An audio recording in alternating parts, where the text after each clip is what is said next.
Kotso Bekane. I'm 22. I'm second year student at UNISA. I'm also a facilitator, which is something I started during the year, something I enjoy very much. Me as a person, I love life. I enjoy doing things that would be considered a bit stupid and foolish, like jumping on a plane and coming to Germany without knowing anybody.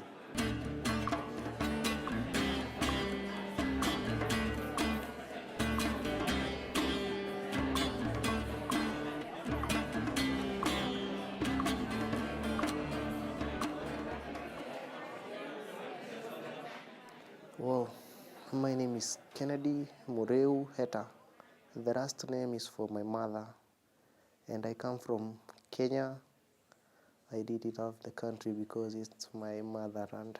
I was brought up by a single mother who would do anything for me not to suffer. But eventually, for bad luck, my mom got sick. The disease is called HIV/AIDS. It's a killer disease because truly it took away my mother. Yes, it took away my mother, the only thing I had in life.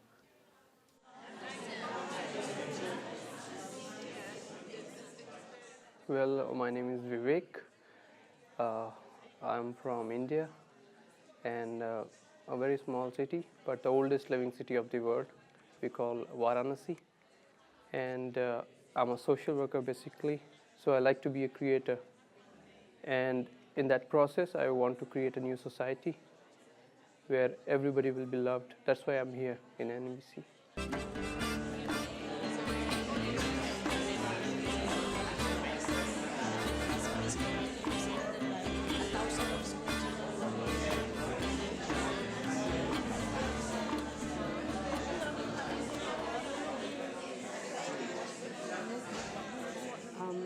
My name is Patricia Gokhale, and I come from Pune, which was earlier known as Pune. I think a lot of people know it as Pune. I completed my PhD in industrial psychology. So after I finished my PhD, I was offered a job in a bank. All my colleagues went to the bank, and today they are in very senior vice presidents and things like that. But I decided that I would take a sabbatical of 2 years and start my own project. And I went and I lived in a village. And children are victims of violence, of abuse, both from men and women, sometimes knowingly, sometimes unknowingly. So I said, this should be my group to work with.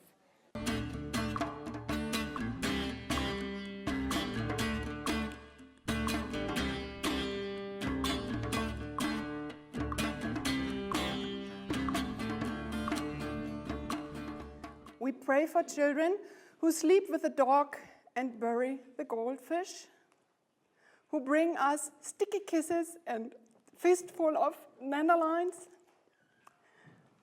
who get visits from the tooth fairy, who hug us in a hurry and forget their lunch money. I wonder why my mother died. I would do anything for her. What made me go out in the streets? It's because of her. I saw that she was suffering a lot. She had no money. We pray for children who have no safe blanket to drag behind them, who watch their parents watch them die, who can't find any bread to steal, who don't have any rooms to clean up. That's why I went to the streets, so that I could find the money to help her. But it was no good. I was always being taken to jail because I became a drug seller. I was selling marijuana. And we pray for those whose nightmare come in the daytime, who will eat anything, who have never seen a dentist, who aren't spoiled by anybody, who go to bed hungry and cry themselves to sleep.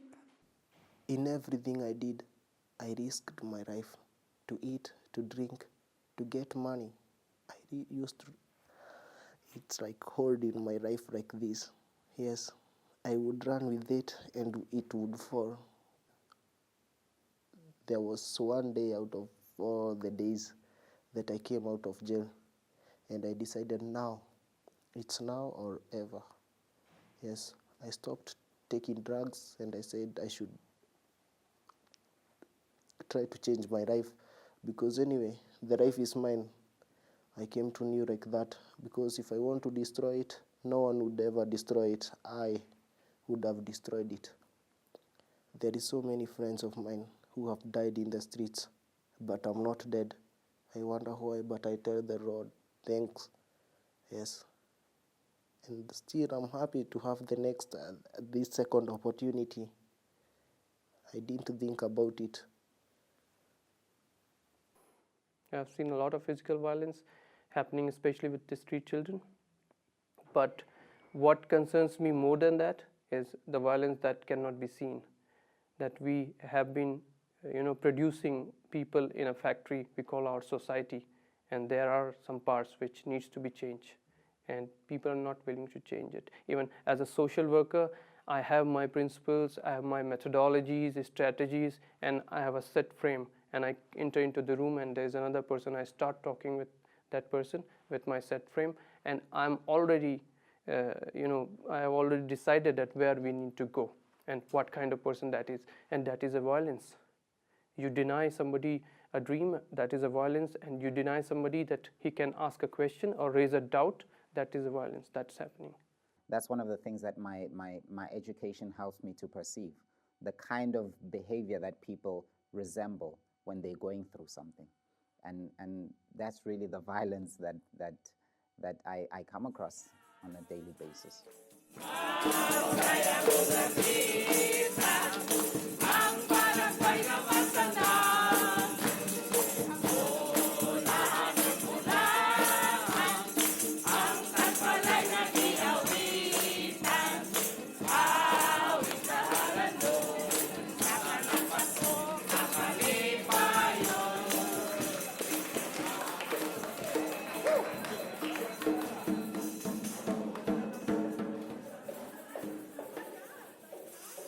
My aim is the connecting, to build a network.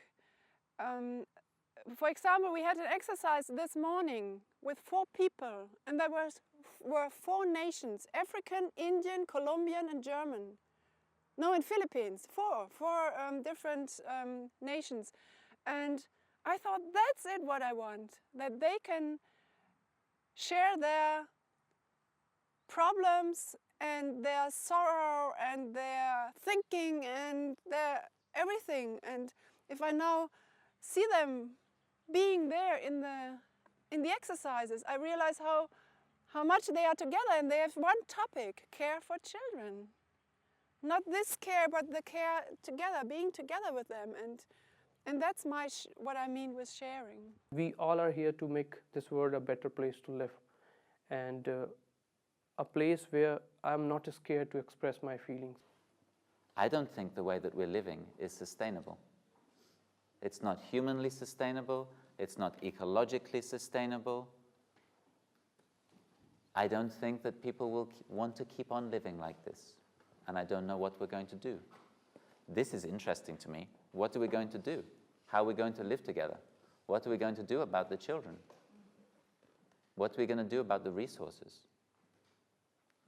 The only reason I get interested in NVC is because NVC, when I use it, makes such a huge difference to my ability to connect to people.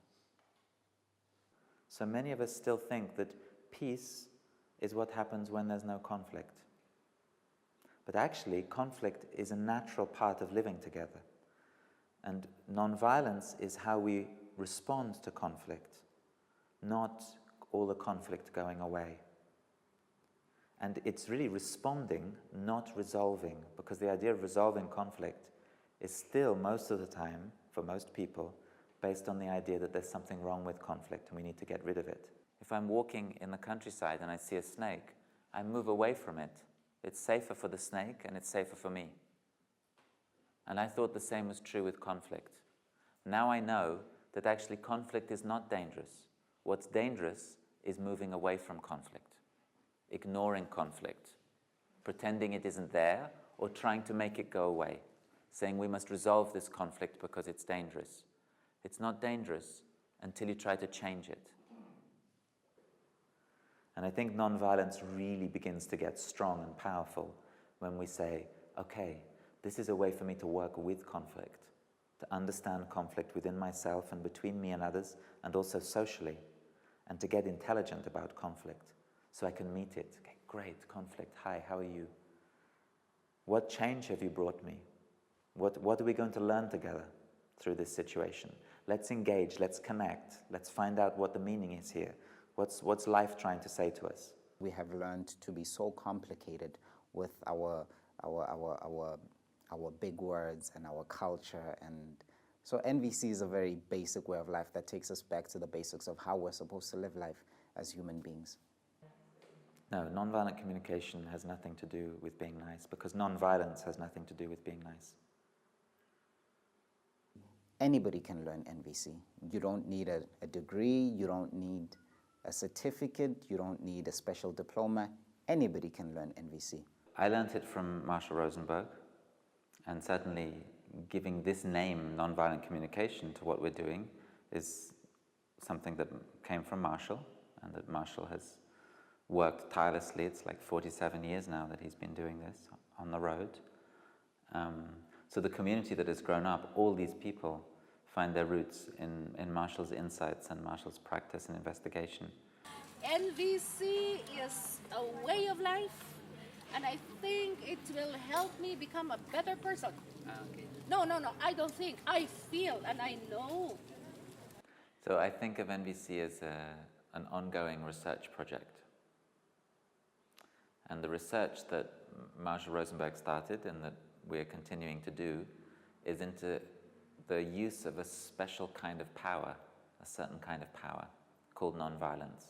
When I know more about NVC and I realized and I felt it and I experienced it and I practiced it, I felt more and more my inner freedom, my power. There was not something to tell me what is good and bad, but it's just that I am telling what's good for me and how am I feeling. And that was the inner freedom I've got. That was the most important for me.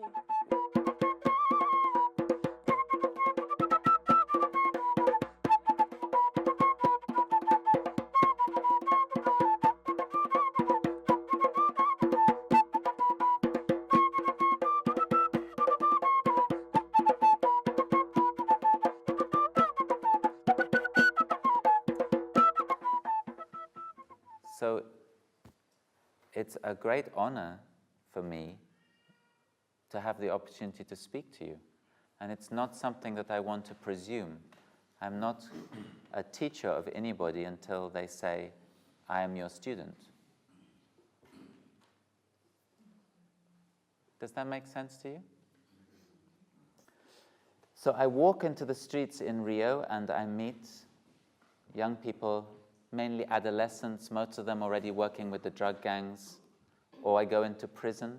Now I'm lucky I can walk into many prisons and talk to the children who are in prison, and I can walk into many schools as well. And I'm seeking to listen to them. I'm seeking to meet them. And the first thing I find, the idea that I am a trainer or a teacher or anything else, this gets in the way. Because we say in Brazil, the powerful people say, do you know who you're speaking to? It means watch out, because I'm powerful. If you speak the truth to me, you'll be sorry. You can't speak the truth about power, because I'm the powerful one. Sometimes people say, well, this is important because this tells you who I am. And of course, we don't want to throw away who you are. We just want to remember the label is not the living person. This is what I find when I do my work, and this is what I would like to do now. Not speak as one person being a teacher and the other people being students, but to speak as human beings, to listen to each other and find out what is important, what is meaningful for each other. The interesting violence that I face in South Africa is that people have a fight on the inside. Now, you don't see this because they're wearing suits, they're wearing beautiful clothing, they've got their hair made up, they've got smiles on their faces, but that's all a facade. There is a whole lot going on the inside. And if you sat down with the person and had a real conversation, you would realize what they are going through. For me, what connection means is that I have a sense of you as a human being and what is really important to you. When I really connect to another human being, I can say, I will never be the same again. Now I'm different because I met you and I heard what is meaningful for you. And I heard it not just in you, but I heard it inside me too.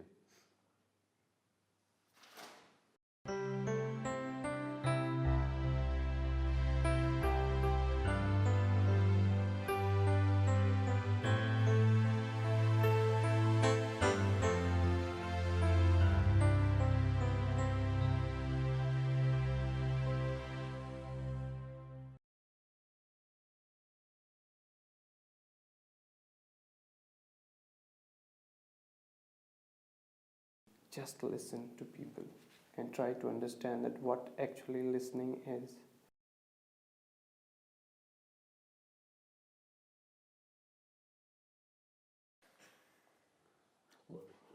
What can I give him that he is not getting from anywhere else?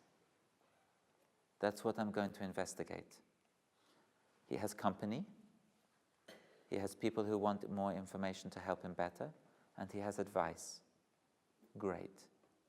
And yet still there is something else. So I want to ask you, all of you, to play the game with me. I'm going to use the words, but see if you can do it in your head. All of you, to do this thing that we call empathy, which means to connect with Marco without trying to fix Marco, or fix the country, or fix the family, fix the fields, fix the school, fix anything. No one is making Marco do what he does. Marco chose to do what he does, and he chooses to be where he is, and that's why I said, he seemed crazy, but I said, if you decide to go back next week, because it is a choice. It is a choice. I'm not able to understand you. Why should Marco suffer? Why should he be crucified for somebody else's problem? It's not me to say. Why does Marco suffer? Someone else knows why Marco suffers when he sees the children working in the fields, sleeping with their uncles, getting pregnant and not coming back to school. Personally, I'm very happy that Marco suffers. Why? Because I think that the suffering comes from a dream that Marco has of how the world could be different. The dream he has sounds a lot like my dream. When I look at myself in the morning, I think, how am I going to do what I want to do? On my own, I can't do it. I need friends. So I am very pleased when I listen to Marco expressing his pain, because I know, oh great, there's someone else there. But I don't want Marco to stay in the pain. The pain is not the thing. The pain is just the clue. It's the key to the door. And it could be joy as well. It's also a key to the door. The inside the door, what's interesting is what motivates Marco to see the vision of something different for these kids. Now, if I try to make Marco feel better, I actually maybe take him away from what is valuable for him. My question is, what is going on in Marco, which is between him and the solution? Maybe the solution he will find out by asking someone. Maybe someone already told him, but he couldn't hear it yet. But maybe he's going to have to create something totally new, which no one has ever done. So if I can support them to be with the feeling of pain in this case, but it could be joy or could be anything, then maybe they can come into contact with the energy underneath it. And then their creativity starts to work. And then maybe they think of something that they can do. Something that might change their life, and it might change many people's lives. NVC changes a lot. With NVC, you are sitting with somebody in a room. You are talking to them and they are listening to you. They are not judging, they're not criticizing, they're not giving advice. They're just connecting with you through the heart. And you are able to release yourself. You are able to ask questions and then give answers out of yourself without anybody judging or criticizing. They're just there with you, sitting and listening, and that's what NVC does.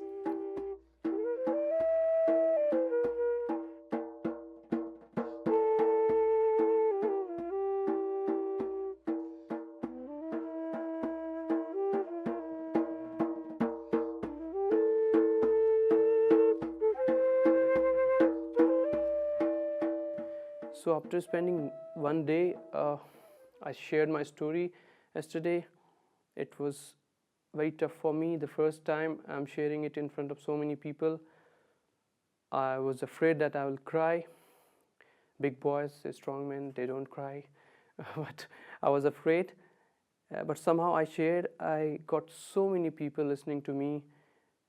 They started crying, and I said, oh my God, we all are from different world, different nationalities, language, culture, skin color, whatever.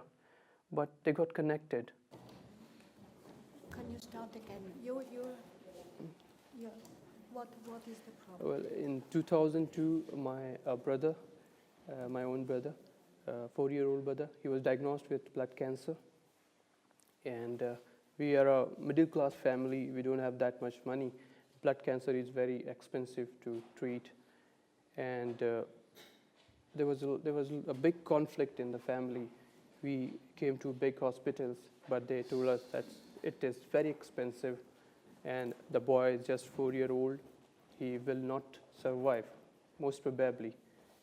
And because we need money for the future also, there are other family members, and there were some relatives who were suggesting, see, it is not useful to, put money in the treatment, to go for the therapy, because he will not survive. But I had this feeling that why don't we sell everything and go for the treatment? Yeah. Finally, in doing all those things in my arms, he died one night. I couldn't forgive my family maybe and the relatives, and I couldn't forgive myself for that. And then you realize that you have been very violent towards yourself.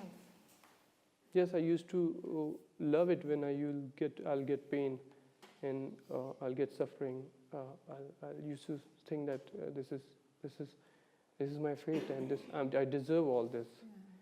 Yeah. And somehow I started loving taking medicines, and my friends they told me that, see, you take a lot of medicine and you don't try to come out of it. Was it a way of punishing yourself? I feel so. That's what I think, but I cannot stop. I stop it. You couldn't stop because you still have the feeling that you haven't done enough for your brother. Yeah. Yeah. It's so sad.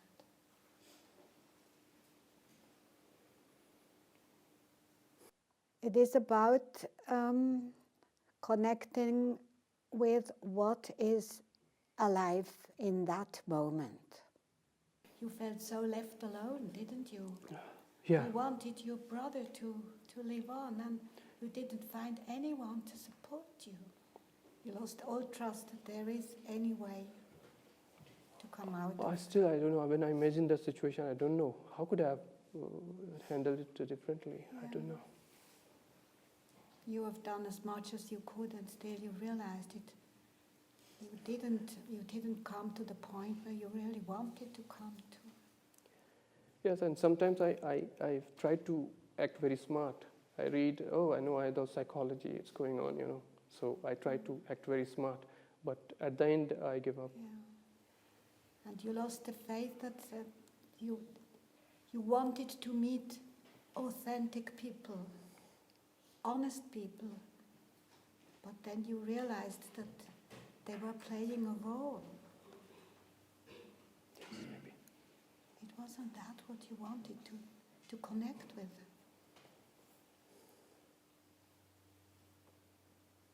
Did you feel their heart? It was hard to feel that. Huh? And your heart was full of pain. It still is. I feel it still.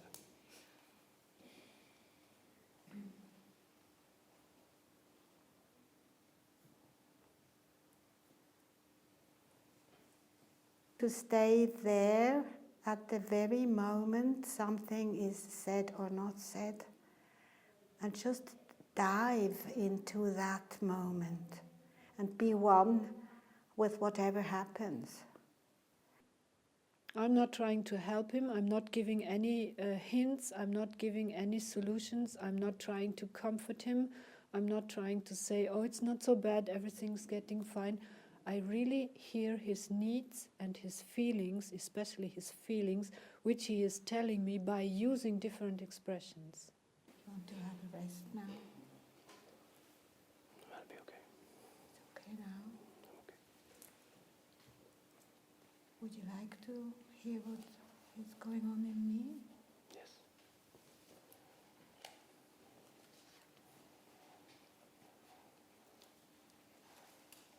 I'm very touched by the life energy I feel in you. This belief that there is a way of saving life, even if the doctors and the other people say, oh, there is no use to do anything because it's clear. There is no use, it's clear, this person will die. And you had the force to believe that. That's such a lot of energy. I was so much like that. And at the same moment, I feel very sad because it seems as if you have lost the connection to that energy. The trust to that energy because you couldn't come there where you wanted to come. Huh?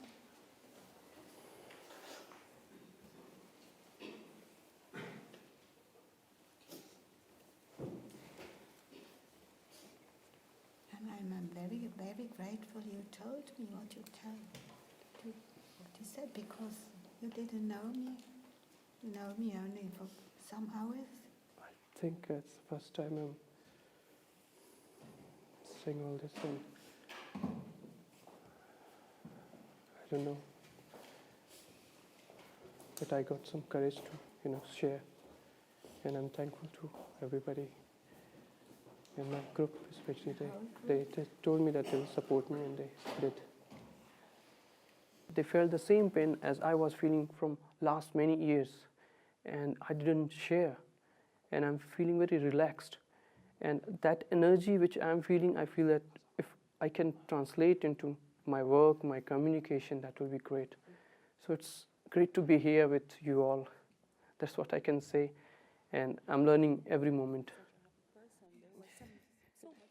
No.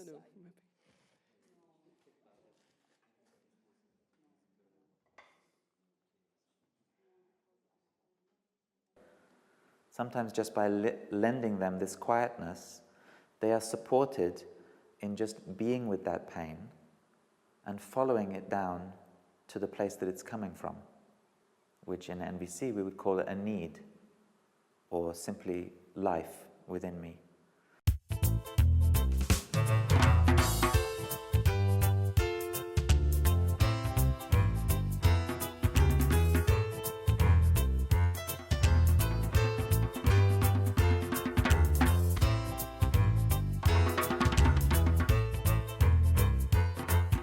Sunshine, moonshine, starshine, child shine, share it all. Sunshine, moonshine, starshine, child shine, share it all. Son goes to school, he studied in standard You know, one. I think it's so extraordinary. In all the time that I was in education, no one ever asked me, no teacher ever said to me, what is important to you? What do you most value? Isn't that strange? Wouldn't that be one of the first questions, if you're interested in education, that you would say to people, what is it that you most value? So you just helped me with a little research project I've been doing for the last 11 years. Everybody I've spoken to, I ask this question. So I ask for the young children in the drug gangs, in the newspaper they're called terrorists. I ask them, and I ask the policemen. In the shanty towns, the policemen are called the enemy. So I've asked the policemen, I've asked those kids, I asked the people in prison, and I asked the judges, I asked the businessmen in the center of town, and I asked the people in the outskirts of town. So I asked all these people the same question I asked you. And this is the same answer that they gave me. So it seems that these are not just the things that are most valuable for you, but these are also the things that are most valuable for other people too. The way different people have different concerns, they have different ideas of life. But as today we were talking in the discussion that there are some values which are present in everybody. And today when Dominic was explaining that, see, these are the values, people from different countries, 40 people, they are saying that this is my value, this is what I love. And do you think that, is there anything that you don't love? I said to myself, no. So that means you are connected. Now the word that Gita was using to describe these words here is a little different from values. She was using the word need.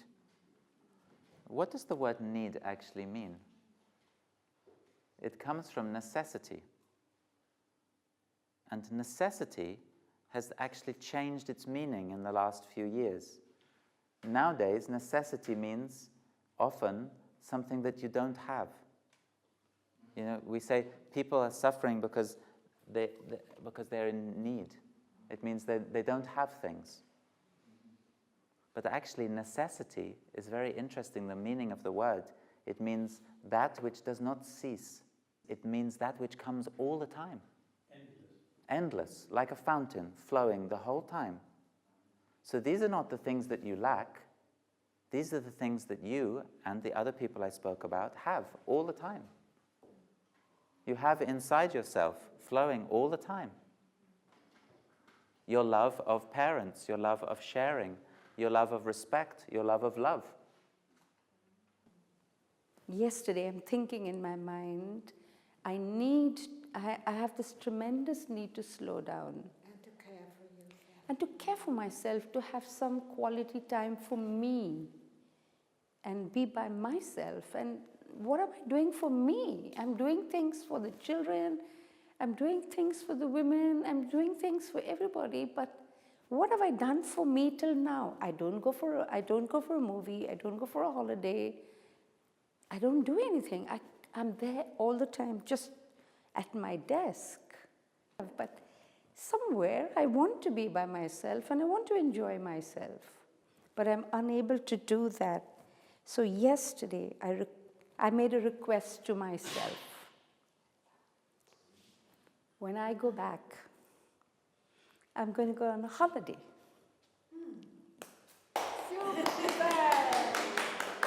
I have this great need to be able to go out and enjoy life, to connect with life, to be one with life. And I think I owe it to myself. And looking at it through an NVC lens, and I'm saying, no, it's not bad for you to enjoy yourself. Because unless you connect with yourself, you are not going to be able to connect with those around you. I always considered myself an empowered woman, even earlier, but over the last 4 days, I realized that I am vulnerable. I have unmet needs. I have feelings that have never been understood, never been expressed, therefore never been understood. So I think that vulnerability, it's a contradiction, but that vulnerability has empowered me, you know? It's there in us, it's something natural. But I think what happens is we are unable to articulate our needs, you know. So I think it's so important for us to be able to come to terms with our feelings, with what we're feeling, and to also express our needs. So often we really don't express our needs, and we expect the other person to somehow understand figure it out, figure what we're feeling, and figure out what we want, and our needs get unmet. And I think that was one of the biggest learnings for me, that at the age of 61, that I'm going to go out and say, I feel this, please hear me, I feel this. And this is what I need, not what I want, because my wants are fulfilled, but this is what I need, I really need. And I think if I can translate that to the children and to the others whom I work with, I think that would have been the greatest gift that NVC has given me, which I can then transfer. I was very, very good in listening to other people's pain. But I forgot myself. And what I learned from Marshall was that it always has to work on both sides. And I learned to get connected with my own pain as well as with the pain of other people. And I'm very grateful for that. The greatest bondage is to be bound on the inside, not the outside. If you are bound on the outside, you can do something and you can get out of it. But if you are bound on the inside, it doesn't matter how free you are on the outside, you'll always be bound. So NVC for me is very personal. People talk about changing world, changing organization, changing society, but as Marshall also said, and many people said, you should be the change you want to see in the world. So I first want to change myself.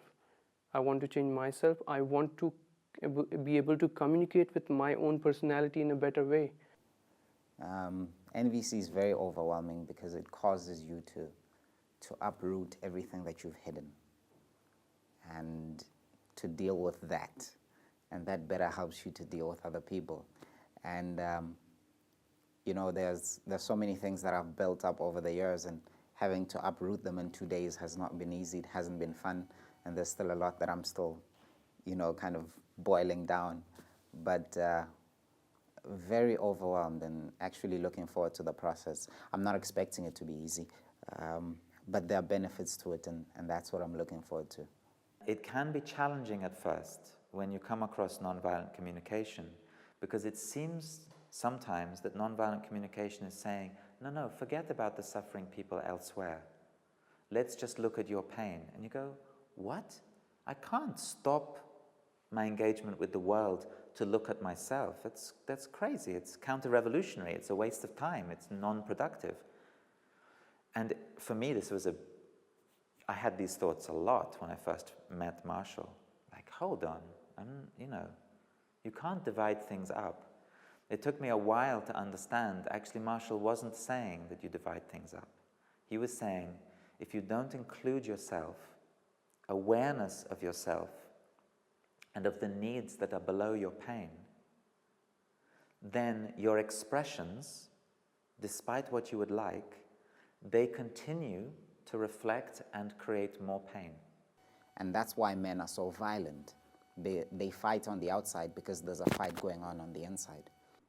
I have special feelings. There's something triggering me, and then I have some feelings. And if I realize that these feelings arise from myself, inside myself, because a need is not fulfilled, then I'm back to my power, and then I can change something.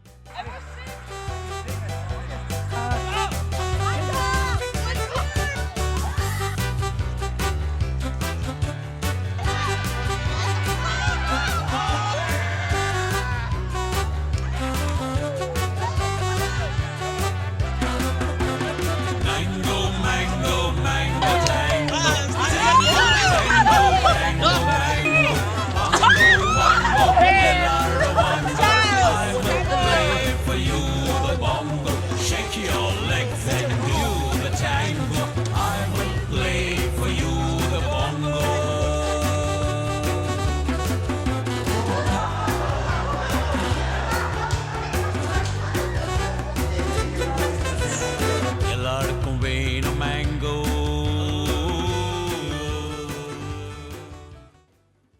So let's see what it's like if you don't push and you don't go back.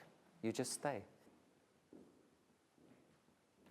So I wonder if you would like to investigate what it would be like to talk to one of the uncles.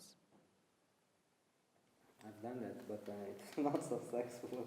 Yes, but let's see if we can change the way that you do it and see if it makes a difference. Would you like to try? Yeah. Okay, so I'm one of the uncles. So the question is, what is it that you want to say to the uncle? Or, what is it that the uncle says to you that you find so challenging?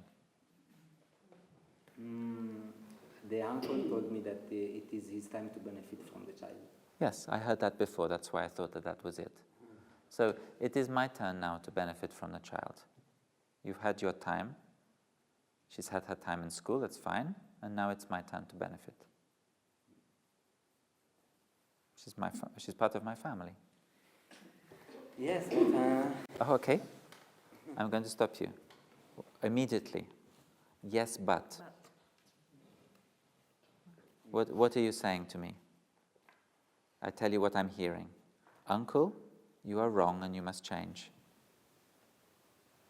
I didn't want to tell you this. Yes, but that's what I heard, because the word but suggests to me that you want in some way to change my mind. You want me to think differently. Do you really want me to change? I will win. I promise you. Even if you don't change. Because I'm a human being and I have a need for freedom. Every time you speak to me or even look at me, wanting me to be different, I can't help it. Something in me says, no, I won't change. That something is life. That's a good, healthy thing. I'm not willing to be your slave. I'm not willing to change because you want me to. And it's worse, you want me to change because you think I'm wrong. And then we can fight about this for years. And as long as we're fighting about it, I'm winning. There are many times when I really do want to change the person's thinking. You know, and when that's the case, okay, I need to check with myself, get back to a place where I actually want to be with this person, not change them because I think they're wrong. So I'm judging. When I observe, when I listen, I'm forming judgments all the time. And the question for me is not, you know, do I form the judgments or not? The question is, where do I focus my attention? If I focus my attention principally on the judgment, then that's what's going to inform my response. But there's somewhere else I can focus my attention on, which is not me or you, but that which connects us. So a kind of us which is created when we're in contact with each other. I'm suggesting there is a different way. What is the good reason why the uncle puts the kids in the field and then passes them on to someone else? And when I see the good reasons, then I don't see that what they're doing makes them bad people. And when I don't see them in a way that makes them bad people, then their ability to listen to me totally transforms. We all have an innate desire to be listened to be appreciated, to be accepted. And that's what NVC does. It gives you a platform where you are king in your own world. And if you are confident and positive, then you can pass that on to other people. Okay, in Zambian culture, if I deal with the uncle, I cannot deal with you directly. By being so stupid again and again and again and falling on my face, I have learned 2 or 3 things, tiny little things, about how to communicate with another person. Please try them. And then if you tell me later if they work for you or not. But try them. Don't say you can't talk to the uncle. With NVC, the way Dominic was bringing it across is that there aren't really limits to NVC. It's just there's a certain strategy to every situation. With Marco, there were cultural differences that kept him from practicing NVC. But those cultural differences, he had taken them and made them his own, without considering how he can fit NVC into it. It may be very difficult to connect to these people living in a special cultural area I wouldn't say it's not possible, because I believe it is possible. It's only very hard work. For example, Marshall said, if you have special cultures, it is possible that there's someone working half a year to get this man or woman or group to speak to the other one. And this is to break down the cultural rules. But as soon as they are both there as humans, getting all the labels off, I think it's very easy to contact. And this cultural stuff, that's probably hard work to get that knocked out. Sometimes people come and say, this is our culture. And I say, yeah, and I'm still going to do things differently. And of course, you can accept or you can reject. But here is the offer. And if you want to understand why I would do that, then I'm very happy to tell you. Because it's no way a suggestion that I disrespect your values or your culture, quite the opposite. I'm looking for, within your culture, I'm looking for that information that helps us to live life sustainably, peacefully, together. And I believe that's all we have to learn. And that's actually something I'm looking forward to learning, the different approaches to NVC, but it's the same process. So talk to me in response. I'm going to say what I said again. Talk to me, but this time not trying to change me. And let's see what happens. It's now my turn to benefit from it's a person in my family. And she's been with you and now she'll be with me.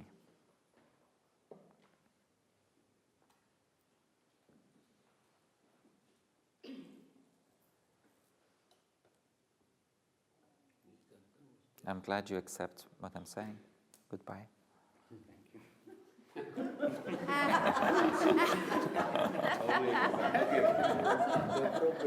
Great, I'm very happy because the two most common reactions, we've already dealt with them.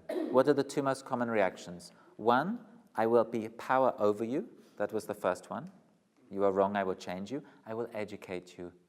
You know, you're not a bad person, it's just you don't understand. I will raise your consciousness. It's all different ways of saying I will change you. And the second one is giving up. That's the power under. So, if I am acting non-violently, I never insist. That's the first thing you did. I never desist. That's the second. I never give up. So what you're going to do, if you never insist and you never desist, you're going to persist. You're not going to run away and you're not going to fight me, but you're not going to leave. You're going to stay. There are small things that we take so much for granted. The small words, the small sentences, the small word that makes a whole difference in the whole thing. And that's what they expand upon. That's what they teach us. So through those things, through learning those things, I've realized there's a lot that I could have changed. And I've started changing it in my mind. And when I go back home, I have to implement it practically because it's a small thing that really makes a major difference, a huge difference. So I think, why do I think that you are giving up? Because I think you stopped to speak your truth. What should I have done? So I'm suggesting that you stay connected to the truth. You know what Martin Luther King said? Nonviolence is speaking truth to power.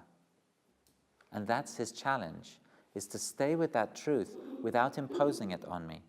I want to be honest, you know, and I don't want to be nice.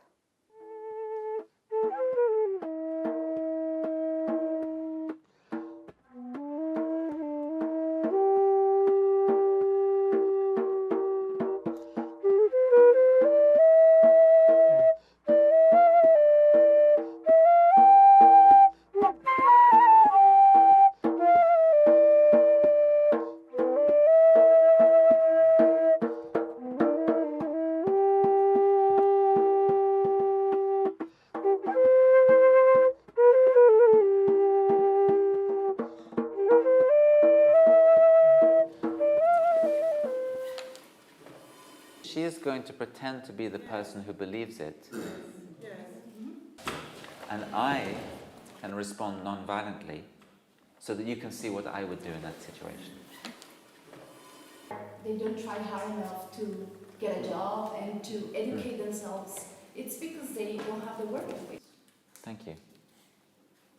So one of the things that concerns me when I listen to what you're describing, I see and I really appreciate that when you look at the human being, you see, it seems to me, all their potential for being able to create their own life, make their own decisions, support their own families. What I see when I look at them is the same quality. And I also see the context in which they have grown up. And amongst the people that you are talking about, I see that there is a long history of these people being intentionally distanced from the resources they need to have a good life. And I have concern that if we don't recognize that context, we won't be able to support them to be able to look after themselves in the way that you value. I'm curious, how do you feel when you hear me say that?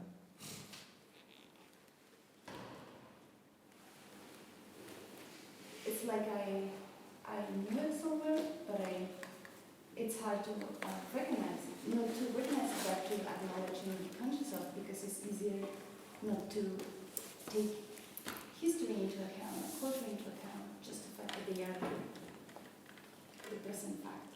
Now you're being nice to me. These guys don't use the word history because for them it doesn't exist. But we get it. Now that last thing that I said about the history piece, for me that's really important. It's not new, it's not because of NVC that I learned to say that.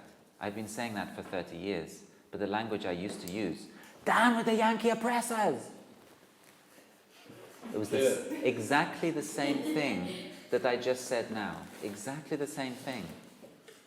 Just look at the effectiveness. That's the only difference. I'm saying the same thing. I'm saying look at the context, look at colonialism, look at racism, look at the economic system, look at the way these things have been used. But here, I'm attempting at least to say it in a way that will actually be heard by the other person. And eventually I get the sense, wow, I'm actually co-creating this relationship in that example. The relationship with someone who holds a widely different opinion from me about something which is really, really important to both of us. And that dynamic engagement, that's a process of using a lot of force, a lot of energy. It's a very powerful process. I feel myself drawn towards the other person's point of view. The other person feels themselves drawn towards mine. But it's not about any of us losing our sense of ourselves.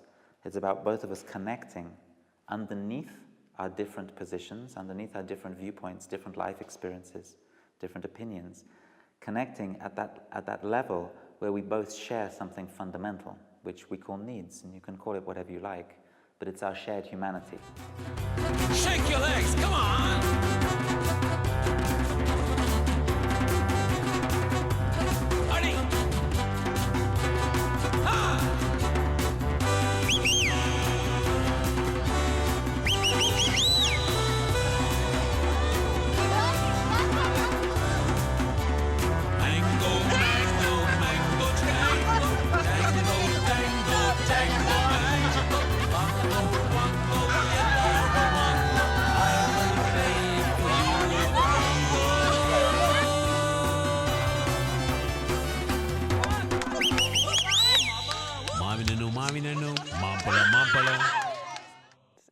Excellent. I just watched this morning, this people living and being alive and engaged and laughing and crying and being together and connecting and contacting. It's so overwhelming for me. I worked 2 years for that now, and it's so great. It's how it's working now. Yeah, I'm very lucky with that. Those who are listening, please raise your right hand. Only those who are listening, please raise your right hand.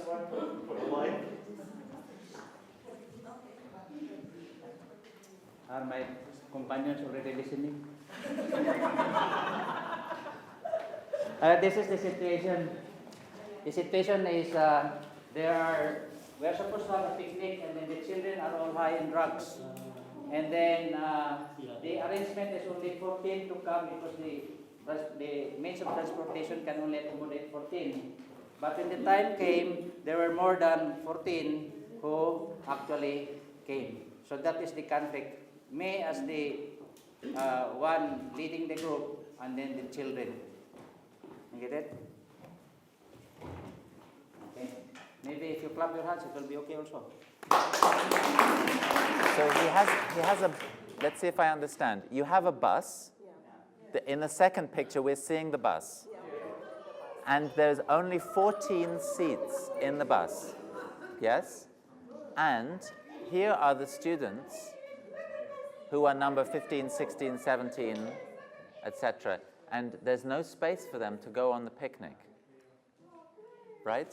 So in the first image, they're trying to get in, and there's so what I found interesting here is this balance between you expressing yourself to them, and probably they really can't hear you yet, right?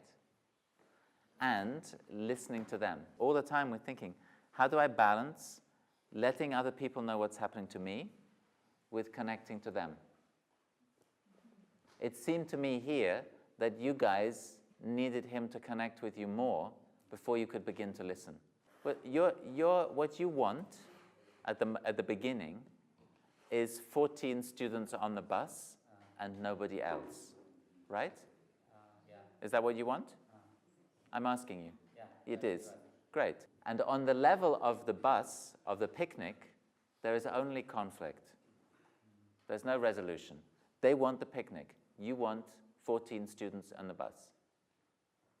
And on that level, there's no peace. Yeah. So it seemed to me that every time you connect with them, you got a little bit more space.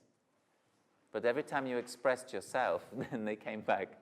So in my experience, when there's a lot of tension, I will need to connect with the other people, show them that I understand what they want several times, 3 times, 5 times.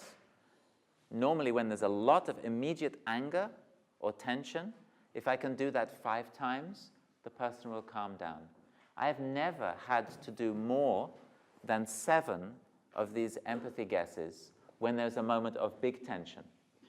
Like when the drug guy has the gun in the head of the other person, which unfortunately is the situation which we deal with in Brazil, then sometimes it takes 7 of these connecting guesses before we can open up space for dialogue.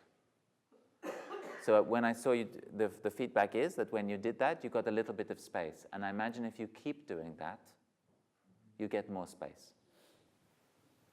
Even if I keep on repeating the same? No.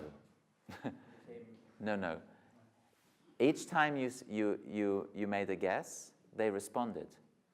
In their response is either a correction of your guess, or they're saying, yes, and also, I need this. So then your second guess needs to show that now you're hearing them again. So it's like walking downstairs, you know? One step, different needs. Different needs. Each time you listen to the needs, you de-escalate the level of tension.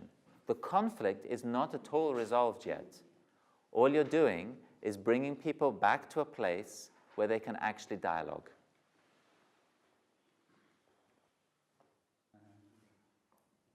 Now, my suggestion is that what is more interesting are these human beings. That's more interesting than your strategy. And that what they fundamentally want is a sense that they've been seen and included by you, even if they can't actually get on the bus.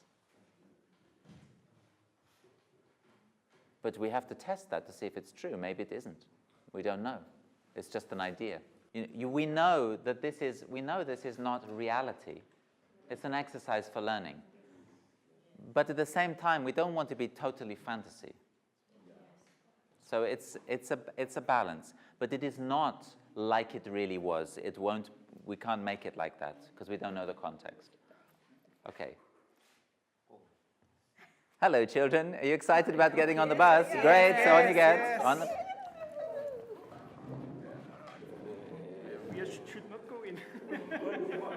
No, you're asking me how I would do it. Yes. So I'm standing here and the kids are going in the bus. You're not supposed to let us in. I mean, that was the. Oh, but you let us in. I am letting you in.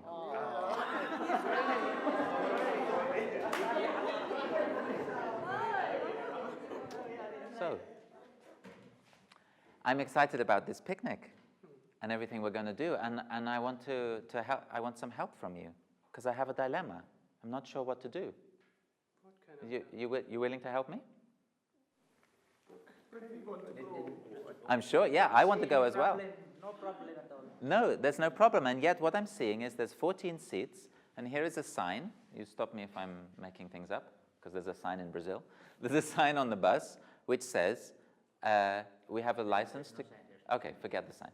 Okay, so there's 14 seats on the bus, and I think there's blah, blah, blah, blah, blah. I think there's 29 children in here. So if we go with 29 children in the bus, I'm worried that some of us are going to get hurt, because there's not space for everybody. Oh, we are used to this one. You can sit on top of each other, no problem. See, we are okay. We're standing here. It's okay. So you're actually excited about the idea that we would be all squashed in the bus together? Yeah? We are friends. Right. So it's kind of cozy to be together. It's okay, no problem. And I'm enjoying the fact that you're all cozy together, and I'm still very worried that you're going to get hurt. No, we can't. I have experience in the past that only a certain number of people can travel in a bus and be safe together. Oh, in the Philippines, no problem. Even on top of the bus.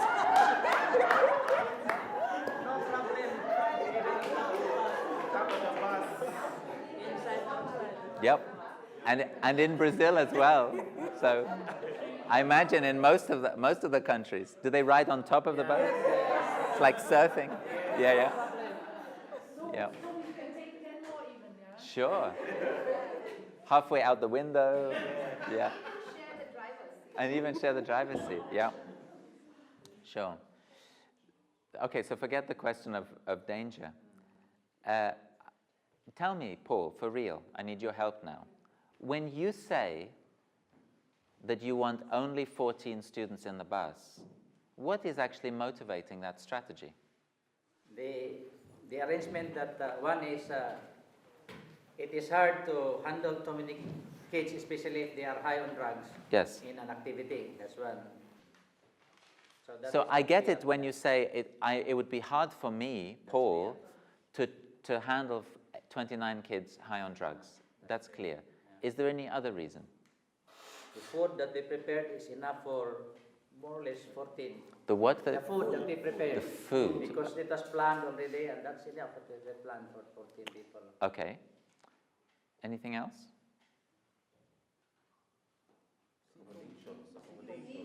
No, accommodation. No. Basically, this is the food, and then the handling. The food and your capacity. Capacity. Based on experience, that it's really hard to have more than that one, that number. Great. So that's the truth that I have to speak. And you notice that my truth has nothing to do with the number of chairs on the bus. If I know that it's irrelevant how many places on the bus, the kids are totally happy to sit on each other and on each other's heads and, lean out the window and everything, then obviously I'm not going to talk about it. Okay, so let's see if this sounds like you. So I need your help because I have some concern. I want this to be a really fun time for everybody, including me. And I know from experience that I can give you all a good time when there's about 14 people, especially because of the choices you're making, of the things that you've taken before you came here. So you're in an excited state because of the things that you've taken. There's another thing that it's important for me. I want to make sure everybody gets enough food to eat. And I planned for 14 people to be able to eat here. So this is my challenge. Are you willing to share? Yes. I don't have to eat. I'll be fine.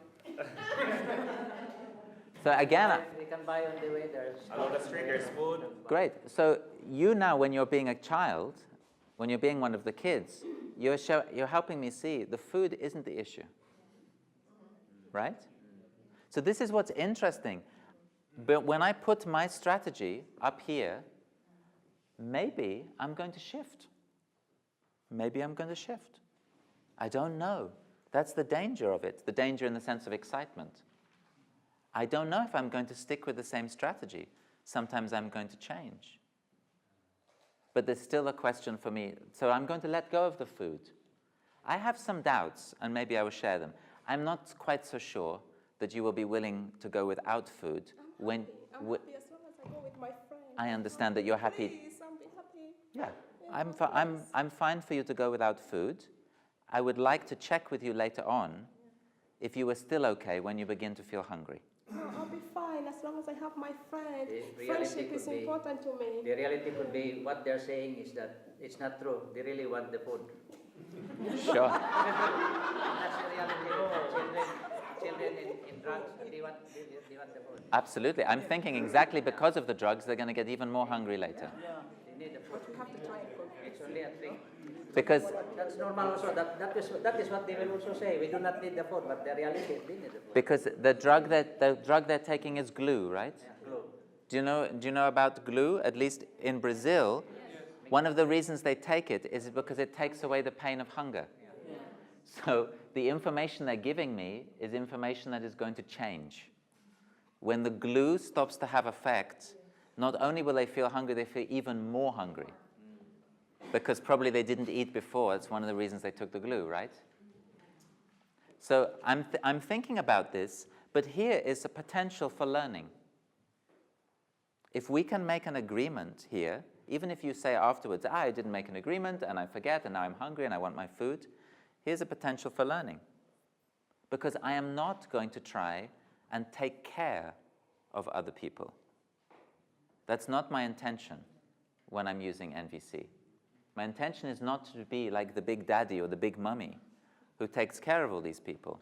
My intention is to connect with them, the source of their decision making, the source of their ability to choose. Now, she's making a choice to go without food. If I accept that choice, I am possibly going to have to be pretty strong later on. She's going to come to me and she says, I want food. Now, if I go, oh, okay, then the opportunity for learning is gone. So if we make this deal, non-violence for me means sticking with what is. You know that? Sticking with what is? It's a special day today. It's Gandhi's birthday. Did you know that? Yeah. So Gandhi's word for non-violence for me is much more interesting than the word non-violence. He talks about satyagraha. The word graha is like the English word grab. If you grab something, let's grab a bite to eat, or I grab this pen. It means to hold on, to stick to connect with. You guys, you correct me if I'm wrong, please. And satya relates to sat. It means that which is. The truth. The truth, but not the truth as in kind of my truth and your truth. The truth of what's actually happening, reality. So it means holding on to reality. It does not mean being nice. And sometimes that involves some strength, some toughness. We're making a deal now. She's not going to eat. It may be quite tough for me later on to stick to that agreement. Let's see what happens. So what I'm doing here is not trying to work everything out this time. I'm trying to establish relationships that are going to create different conditions in the future. So here's one potential relationship. I'm doing that, and I'm giving up the question of the food with quite a lot of doubt in my head. Let's see what happens. Now, the only thing I have left, the only barrier for me, is the question of my well-being. So I'm excited about this trip, and I love the fact that you're willing to share. That's great, as an aspect of your friendship. And I still have one more concern that leads me to be unwilling to go ahead at the moment. I do not trust from experience that I'm going to be comfortable being with 29 students all at the same time when you're high on drugs. For me, it hasn't worked in the past. And I want to make sure that this is a fun day for me too. But we all want to have fun as well. I hear that you want to have fun. And can you see that I would like to have fun too? Is that clear? Yeah. So I'm not trusting that I can have fun with just 29 of you all together. So kick them out, some of them. I'm not going out. You're going out. One of us. You're going out.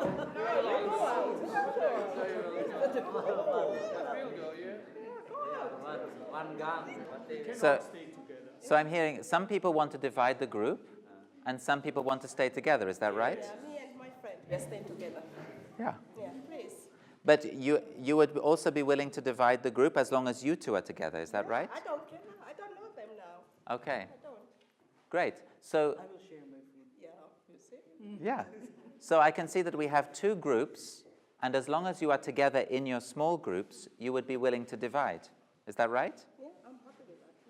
Yeah. Great. So this is a wonderful opportunity. Let's find who would like to go on the picnic today, All of us.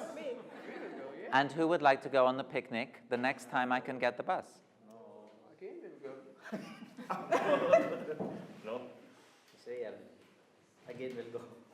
You what? That's We'll real. come again. Again, we will go next time. We go now, but we will still go next time. You want to go again next time. So what's happening here is that through connecting honestly to what everybody wants, you guys begin to come up with a strategy. It wasn't my idea. I don't think personally that it's a very good idea because I don't know when I can get the bus again. Maybe I can't get the bus again, I think. But at the moment, it's not important. At the moment, what's important is these people are beginning to work out their own issue. And this might take a while. Now, the reason why it might take a while here is because it's the first time that they've ever done this. But what's exciting is that over time, just like learning to drive a car, people can get very good at this. Very good. So when I have more than a few days to work with a group of young people, very, very fast, they get excellent at being able to find solutions. And they get excellent at finding solutions not because they've learned something new. I don't think personally that NVC is a skill. It's not like learning to dig the earth. They get excellent at it because, in fact, they were always excellent at it. Have you ever had young people telling you that between them, they always know how to sort things out? It only gets complicated when other people, read adults, start coming in. Why does it get complicated? Because the adults want to decide who's right and who's wrong. The major thing I did here was give up the idea that one person was right and one person was wrong. I sought to connect first. Now, at some point, after a while, it might be that they still haven't found a strategy. And I say, you know, I'm getting kind of tired of this. I would really like to go on the picnic. And because I've lived a few more years than you, I actually have a couple of ideas about how we might be able to find a strategy that works for everyone. Would you be willing to hear them? And I find that a lot of the time, as long as it's not pushed on them, they're totally willing to hear. As long as they have a sense that I respect them. What they don't want is teacher giving them a lesson. But if I have a relationship of respect with them, they'd probably be open to an idea. But no, so far I'm more satisfied. Mm-hmm. But I don't think it's yet finished. There's no solution. It's not finished, but for me, the piece that we get to now is the piece that you will probably already know. It's where people make the plan. Do we have to go on a picnic? No.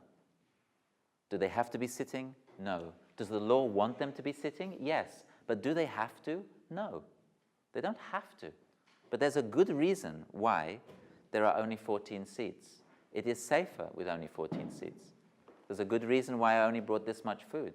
And there's a good reason, this is crazy, but there's a good reason why they have been taking glue. All these reasons, if we connect with them, create the conditions where we can find a new strategy. And there is also my energy level. This is actually one of the things that I do in order to be able to look after myself non-violently in this situation. Gita help. I need empathy. For real. I do this. 24 hours a day, I have support. I use different time zones and the fact that I know people in different countries, so I don't have to wake people up. And when I don't know what to do and I'm lost, and the only response I find in myself is giving up or being aggressive to other people, then I get help. For real. Because at some point, I say, I don't care anymore. Out. And that moment comes when I have no more energy inside myself to act non-violently. And these are the times where I need to make a clear decision, because I can do that, and I will pay a price for it.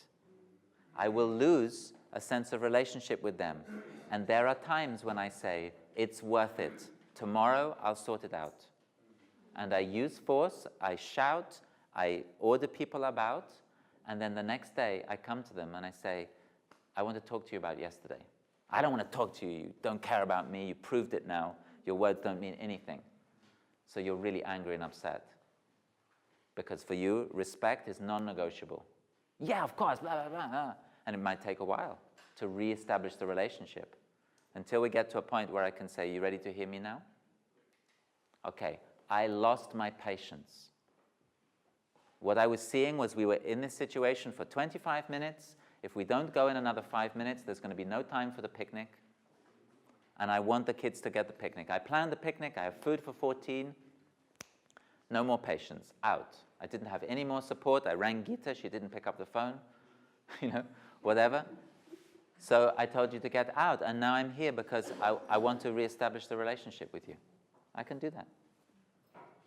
And another thing which is really important for me, total permission for me to walk away in order to make this phone call or get support from someone.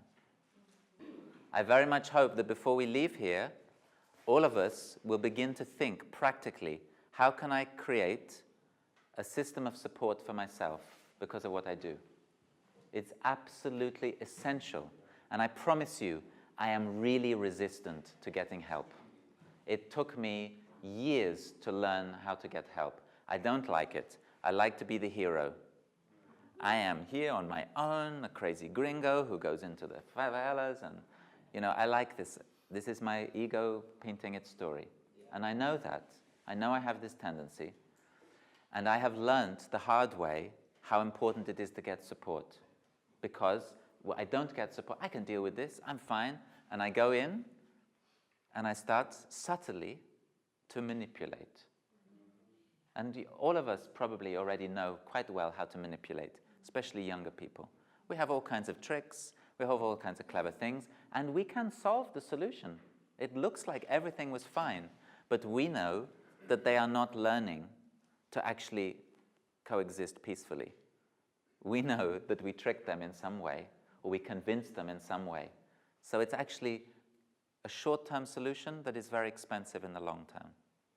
So I have learned that I need support because I can only really connect with people if my batteries are full of juice. Yeah, so in this, I would ring up someone, I would say, I'm stuck. What's happening? All the kids in the bus, they're all on drugs, I don't know what to do. I just want to go home. It's impossible.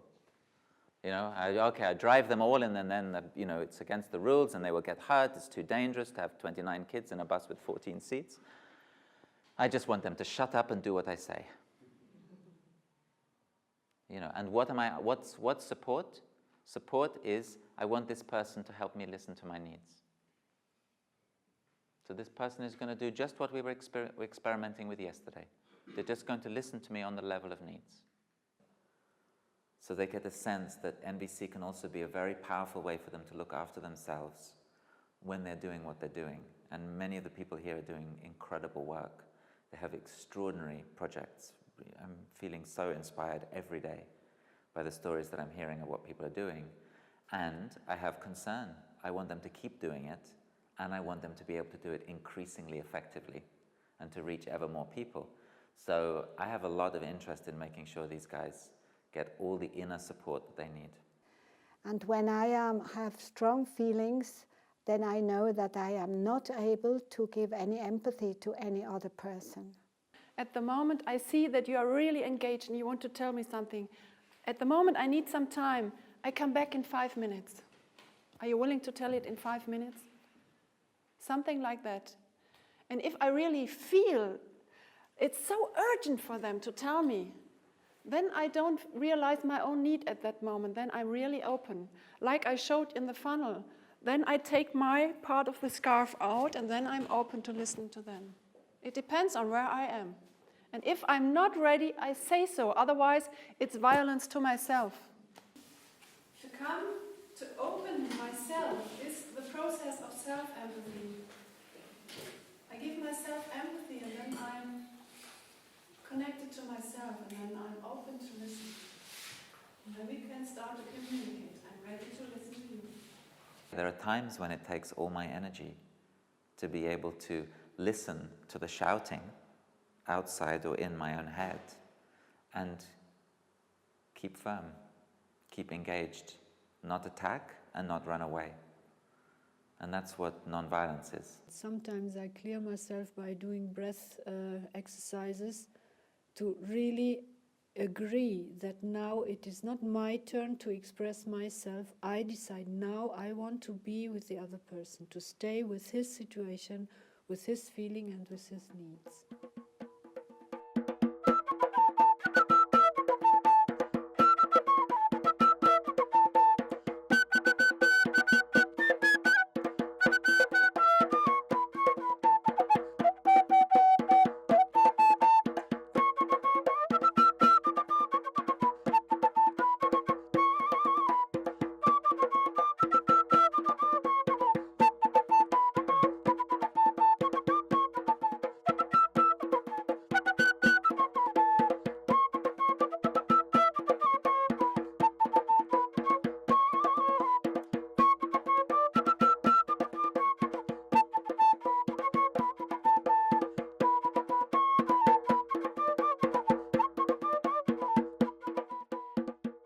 And non-violence is something which takes courage. Violence is very easy. It's very easy to be violent, but non-violence, it's only for those people who are courageous enough and who have got the patience and courage enough and who are really very powerful. So we are the most powerful people on the world.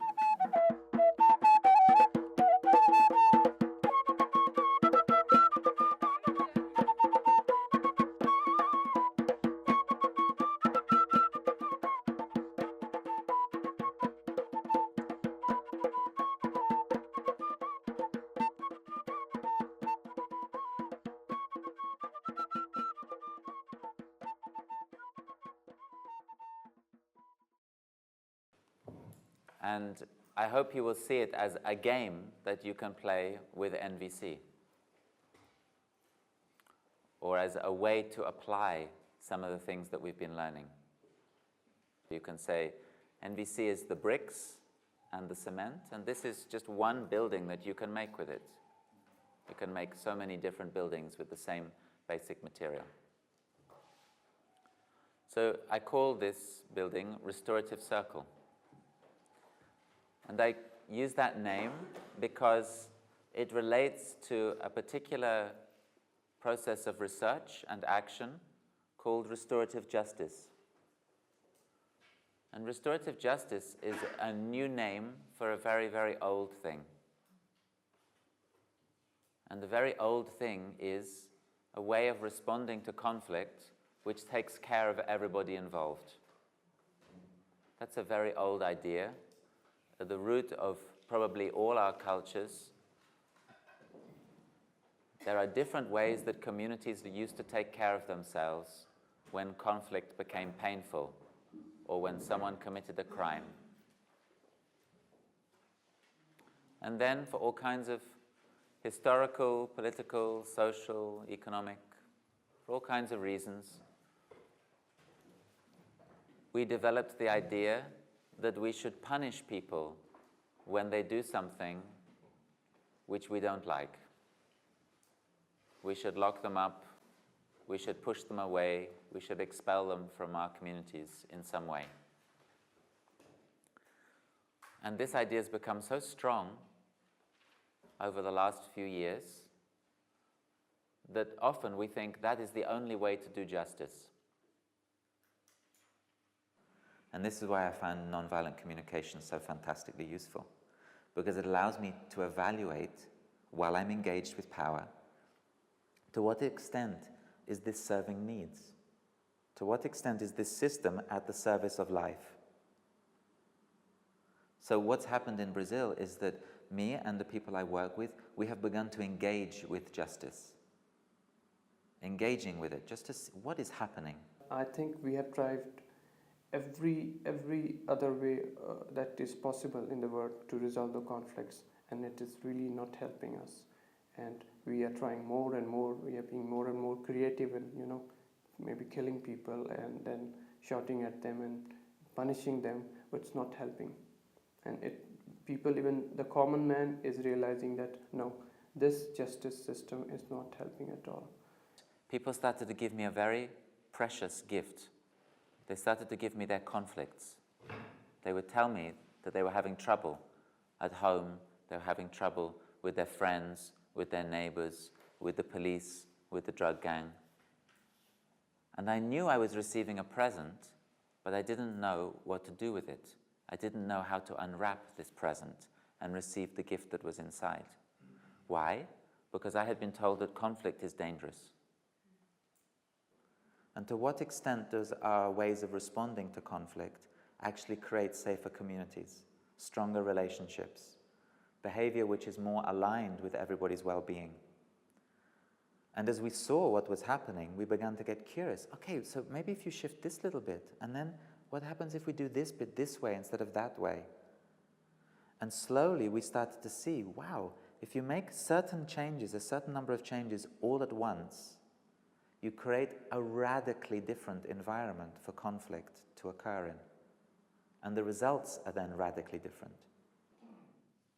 So what we actually need is to create spaces where the conflict can happen. Safe spaces organized for the conflict.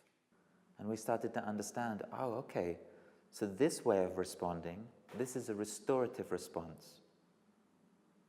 It's different from the way the current justice systems, whether it's from the drug gang or whether it's from the courts, it's different from the way that they respond, which is based on the idea that we need to impose punishment in order to force people to change and then control them to make sure that they stay obedient to what we want.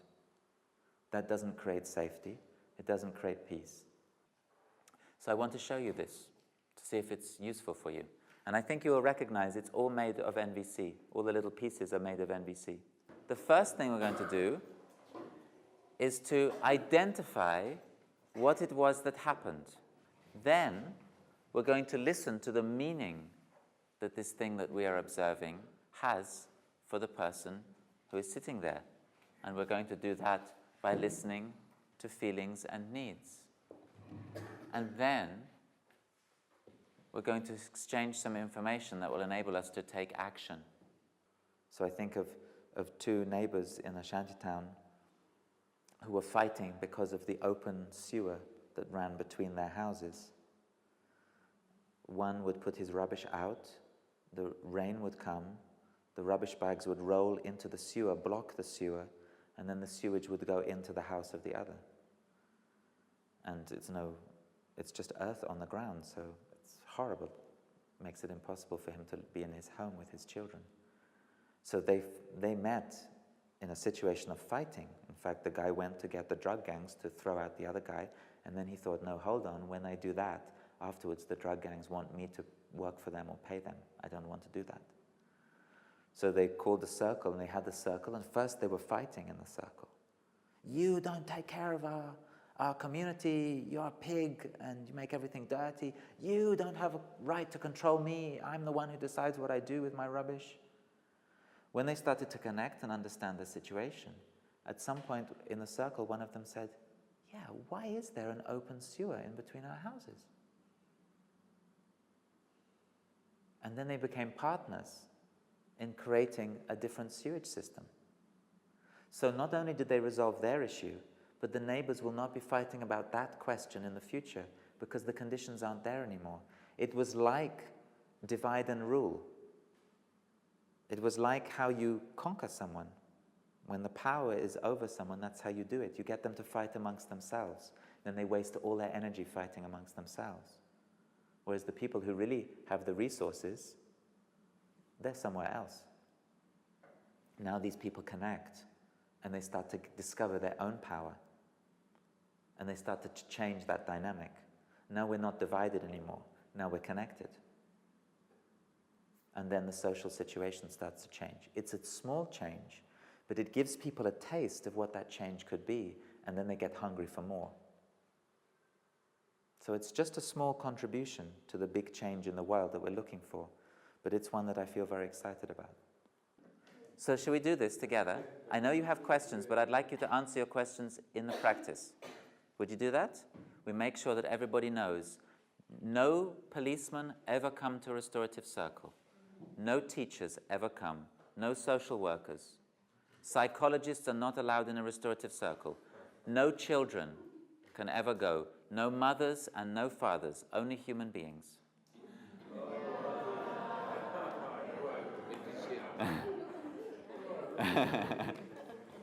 No actors. Yes, we only meet together in our personal capacity.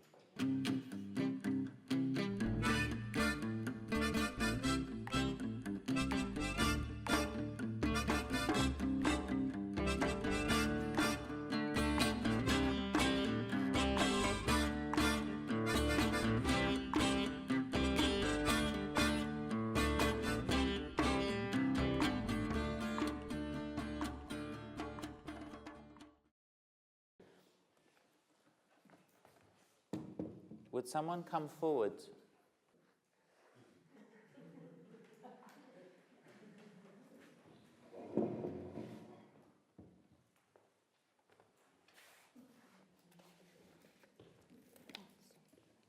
Thank you. This is what dialogue looks like. Just as an example. John, what do you want to say to his name again? Santosh. Santosh. What do you want to say to Santosh? Just put it in 2 sentences, please. Santosh, you cannot be doing this. You need to have gloves and hand gloves. You cannot touch this directly. Santosh, what did you hear John say? He says that this is unsafe. This work is unsafe for me. Is I that need protective? Something to protect me. John, is that what you wanted Santosh to know? Yes. That's dialogue. What do we normally do? John, what do you want Santosh to know? Say the same thing, please. I want you to be well dressed for this. You need to have your boots and your gloves, and you cannot touch these pieces with your bare hands. Santosh, what do you want John to know? John, I can't afford gumboots and gloves. What do I do? John, what do you want Santosh to know? It is not your responsibility, it is the responsibility of the government who gave you this job. So you must come together to demand for it and never enter into such a manhole without being given this facility. Should I respond? It goes on for, what, 400 years, 1,000 years, these conversations? Yes. We don't need the restorative circle to do this. We know how to do this already. Yes. In Brazil, we say, we've seen this film before. Yeah, I don't go to the cinema again to see the same film because I've seen it before. The result is either John wins and convinces you, or John gives up and you win. In which case, nobody wins. Because John is trying to contribute to you, and you are trying to get understanding from John. And we will battle like this until the sun goes down, and then we will wake up in the morning and do it again. And it's very, very, very tiring. And meanwhile, the other guys are going to the bank and cashing the checks and going home, and they're fine, right? And it doesn't change. So dialogue is different. Dialogue does not presume that the message sent was the message received. Dialogue says, I need to check what was heard, because communication is not done by one person on their own, but by both of us together. John only knows if the inner message that he's trying to communicate to Santosh was heard when he hears Santosh say it back to him. This time, he got the message and you were satisfied. Now it's possible for you to send a message to him. This is the job of the facilitator. The job of the facilitator is not to resolve the situation. You are the best ones to do that because it's your situation. My job is just to make sure that we can actually stay on the same page and understand each other. So that's what I do. I track meaning. The words are saying one thing, but maybe the meaning between or behind the words, maybe that's saying something else. And with actions as well. So sometimes people act in a particular way, but their heart is in another place. So yes, when I'm acting non-violently, I'm seeking to act intelligently in the sense of listening to the essence, listening to the meaning behind what is happening. The most important thing in what John said was not the words, but it's what John really wants Santosh to know. And that's what I want to find out. I'm not saying, Santosh, can you please repeat the words that John said? Yeah, I can repeat them, but I still don't understand them.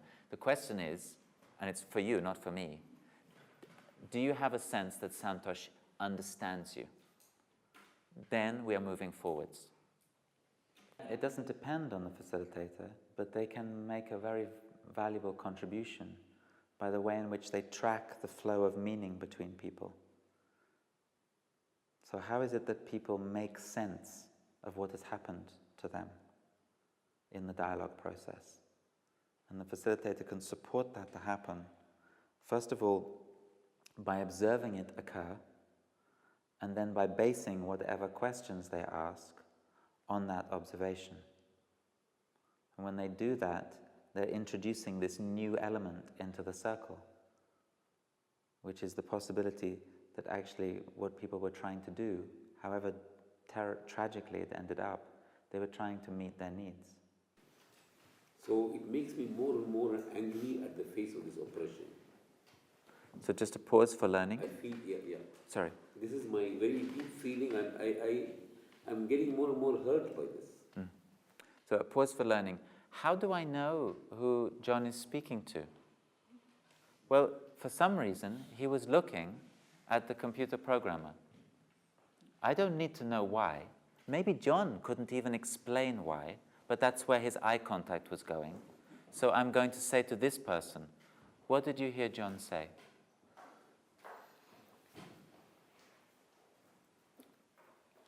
John expressed his anger about the situation and his deep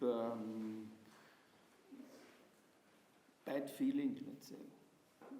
Very simple words. Is that what you wanted him to hear? Yes. And is there any more? I want him to feel the kind of disgust that I have for a society which treats people like this. When we start listening to each other on a need level, the noise is cleaned out of the communication, and things become very simple, very objective, and very pertinent, very connected to the issue at hand. So this the facilitator can offer to the circle, and if people decide, then they can allow themselves to be influenced and inspired by that possibility. I think that learning to facilitate any practice that's based on this wisdom, that's a process of apprenticeship, like learning a craft. So I'm interested in bringing together people with more experience and people with less experience in organized ways, because this is still such a new thing, and spending time together in practice, in life circles, watching what happens, and learning through observation and being able to question people with more experience. But in this case, this question, what will you like know and by whom, is for you. It's not for him, because you are the affected person. He brought it to me. So in a live circle, how do you know who to ask that question to first? Either people spontaneously just start speaking, which happens sometimes. Yeah. Or you look around and you say, who is most nervous? Who is most upset? Yeah. That's the person who needs to speak first. Okay. In a semi-simulated, it's probably going to be the person who brings the real issue. For the facilitator, to make it easier, just say, no improvisation, only what's written on the piece of paper. Nothing else. And that makes it simpler. Okay, whatever is happening, you just repeat. But remember, it's not repeating. Oh, yes. I never say, would you please repeat what you heard the other person say. It's not a memory test. What did you hear? What's the meaning? Yes. What does the facilitator do in the end? And really, when it works really well, the facilitator is fired by the participants. It's like, I got it now, I don't need you anymore. And they forget even to say goodbye, or you're just holding the door open for them and they're just saying, oh, thanks for holding the door, But their focus is on what we created, what we did, because they did all the work.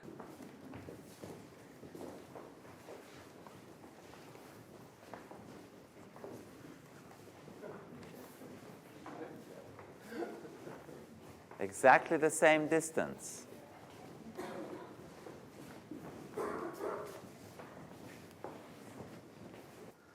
And as you get more and more precise, then we begin to slow down. And then let's see if we can reach a place where we are equidistant with our two people. Exactly the same distance, like you're making a perfect triangle.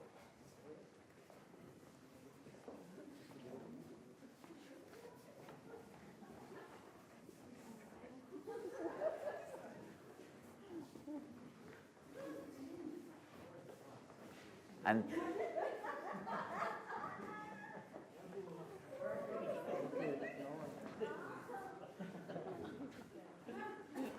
let's see if we can come to a resting place where we are all equidistant.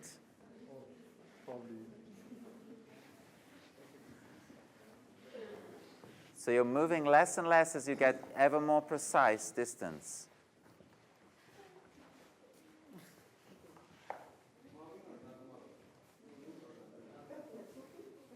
You can be in the middle of them, making a line, or you can be making a triangle. It could be that you're in a one line, the three of you, and it could be that you're in a triangle.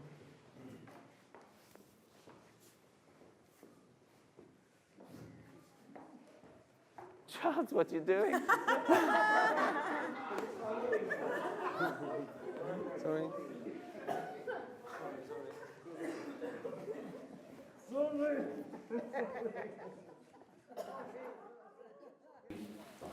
The shift here, the strange thing, which I think is motivating your questions, is how can you just trust that people will get on? Surely you need to impose order to tell them, or make them, or encourage them, or convince them, because we are so used to believing that. From what I've seen, it's not actually true. People actually want to get on, if they can do that in a way that preserves their dignity. So the voluntary nature of the process is really, really key. But what people say, it's very frequent that people say, I don't really want to go. I don't really want to look at that person. I don't want to remember what happened. I don't want to think about it. I don't want to hear them open their mouth, especially not if they're going to try and justify, or they're going to criticize me or blame me. And yet there is something in me which wants to go. There's something that I will gain from going, and my organism wants it. Or as some people have said to me in the past, I don't want to go, but God wants me to go. So what is it that is pulling us in that direction? That's a really fascinating question.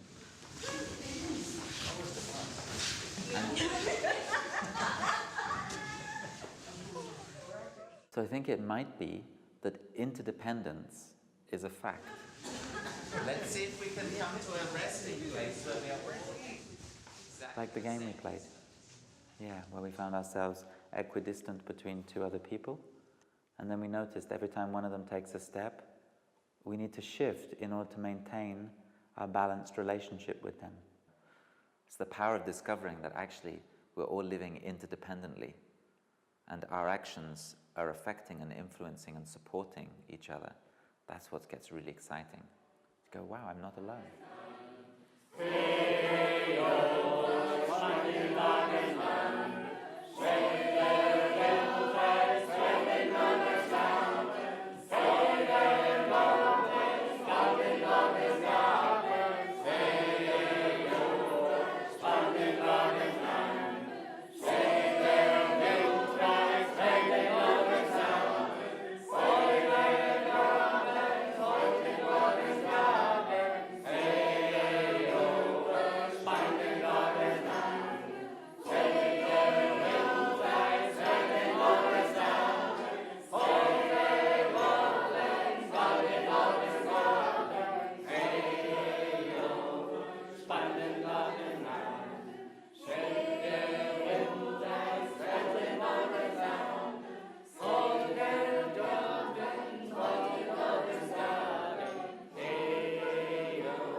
Why do they even look down? Why don't they go, ooh, ah? Why do they go, ooh, ah?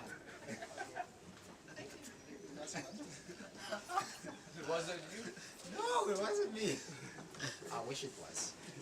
It would build my confidence, eh?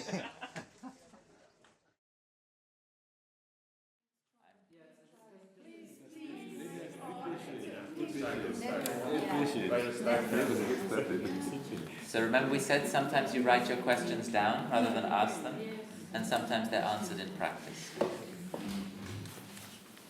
So Ken, what is it that you would like to say to someone here about how you are right now in relation to what happened? For my grandfather, he doesn't like me, and I wonder why.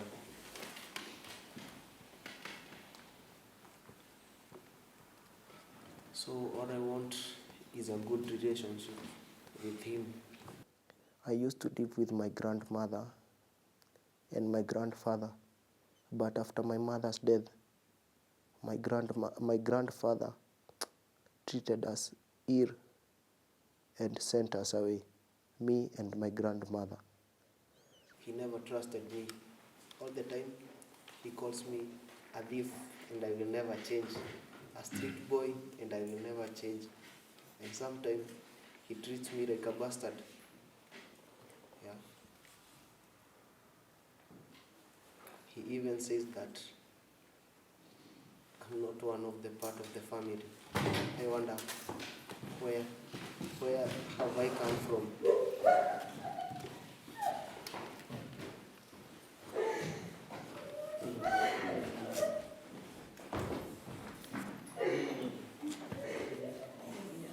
I'm so sorry for her. She knows the truth.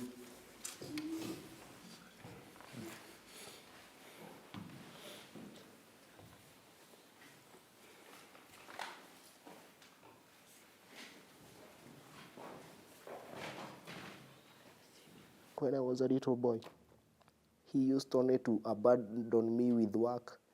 He never even bought me anything, even a cloth. What he did to buy me gumboot, do you know what gumboot? Mm-hmm. And maybe a jacket for just working for him. He did nothing else. My mom was sick, even medicine he couldn't, but almost everybody hated my mother. Just because of her illness? Just because of her illness. And even my mother sometimes would sleep hungry, without something to eat. And for him, he would take even all the foods which my grandmother have cooked and give them to the dogs.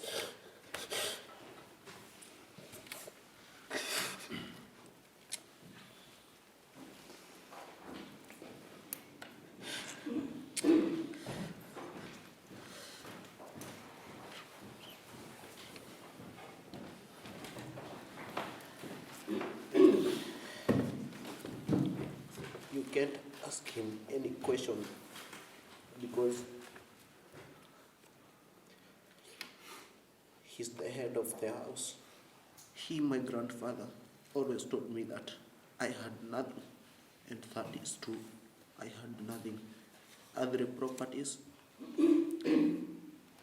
other materials, but I had a caring mother.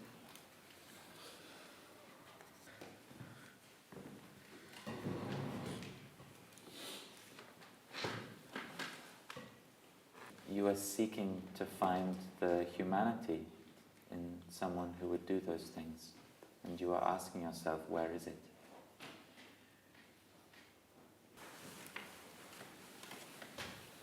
I can't deny the ribs, the blood on my ribs is my own grandfather. I don't have any other family except for him and the ones whom I'm living with, for him and my grandmother.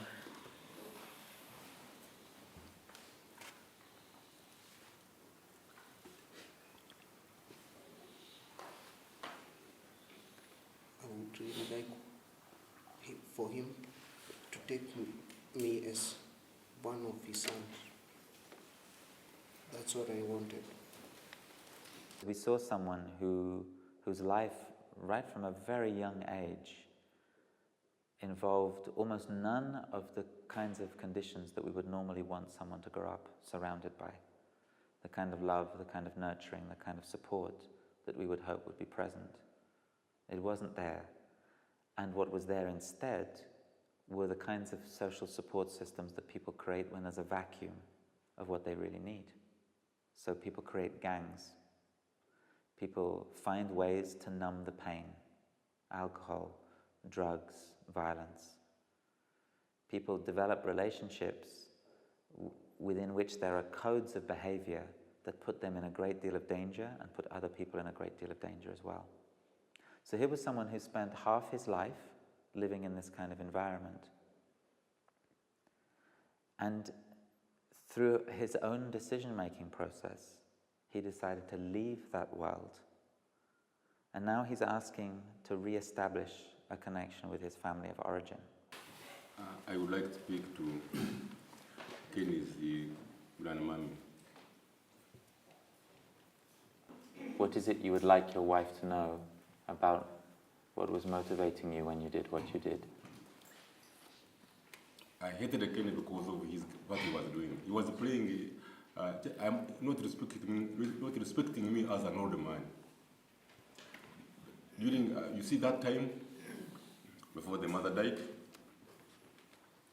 Kenny was not at home.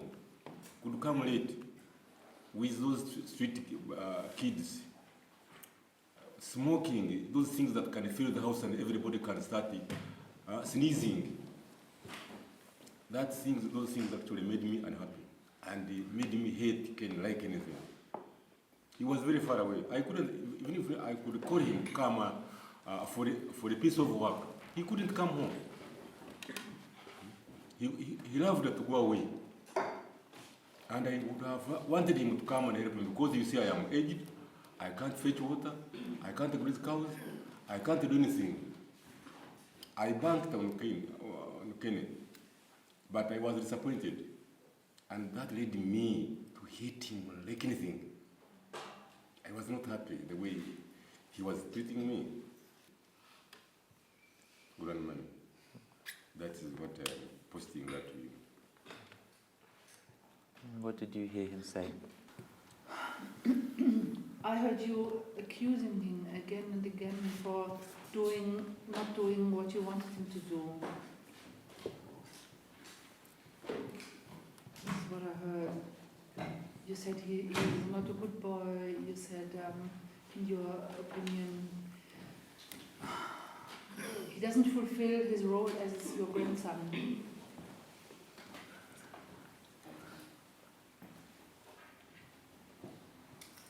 Was that what you wanted her to hear? In summary, that's what actually I wanted. I heard something a little different. What I heard was, and correct me if I'm wrong, yes, that you value respect for your life experience, you had concern about choices that Ken was making in his life, and you wanted some order and some cleanliness in the atmosphere of your home. And that when you saw that Ken's actions were not aligned with those things that you value, you felt anger. Is that correct? And still, my question is, why does he want it to be like that? For me, I want to live with a family. I don't have a brother, no sister, no father, no mother. They are the only parents I have, my grandparents. I would really like to say something. You know, I'm a part of this home. Nobody has ever asked me what I value, and I value peace. I value peace and being together as a family. And this is what I really need. And I don't need fight and shouting and harassing and so on and so on. This is really, this is what I really want to say. Because I'm also proud of this house, of this home. And I love you, my son, and I suffered, and it broke my heart. And it broke my heart what happened all the years. But I didn't know what to do. And Ken, what did you hear your grandmother say? She felt so helpless. That's it. There are deep dynamics within the family which perhaps contributed to the situation in the first place all those years ago, and because they haven't ever been really engaged with, they're still there. And he was knocking. And it was, what's inspiring to me is that that force again, that power, as we were saying earlier, that would lead someone to knock. No, I'm still here, I'm still knocking. I would like to say something to you. You just talked about your anger, and that you said all these things out of anger. But I know you from school days, and I think you were always very angry, and you said nasty things to us as well. And you always felt that your pride was important, your name was important, but you never realized how we might feel. So you have been angry from a very young age.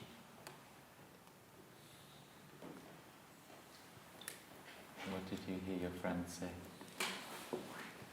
My friend says that during my childhood, when we were growing together, I used to throw nasty words to them. I think those were jokes those days. Those were jokes. But when you come to a family, you change. You establish family norms. The job of the community is always to interrupt.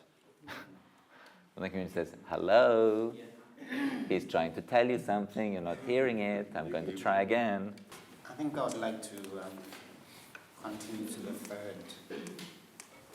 third action, which is the people in the circle would discuss, you would facilitate them discussing what is the next agreed action. When we go to actions without having first found out the good reasons why people did the terrible things that they did, the actions are not sustainable and they don't change the root of the situation. And then we found when the truth had been spoken, then people's creativity started to work. And extraordinary things would come out of these meetings that would create, yes, reparation of things that had been broken and lost if the conflict led to violence, but also much more community cohesion, much stronger relationships between people, and one of the most exciting things for me, change not just for the individuals involved, but change for the wider community as well. So do you have a request of him? I need another new life. And if he won't change it, I want to change it. Better I stay alone and I stay in peace than to stay in him and stay in sorrow. Yeah. So my request is, you don't have to agree just to agree. Even if you will take 10 years or 1 year or whatever time you would like to take to think about it. But for me, I want to live in peace and a happy life. If he's ready, I'm ready.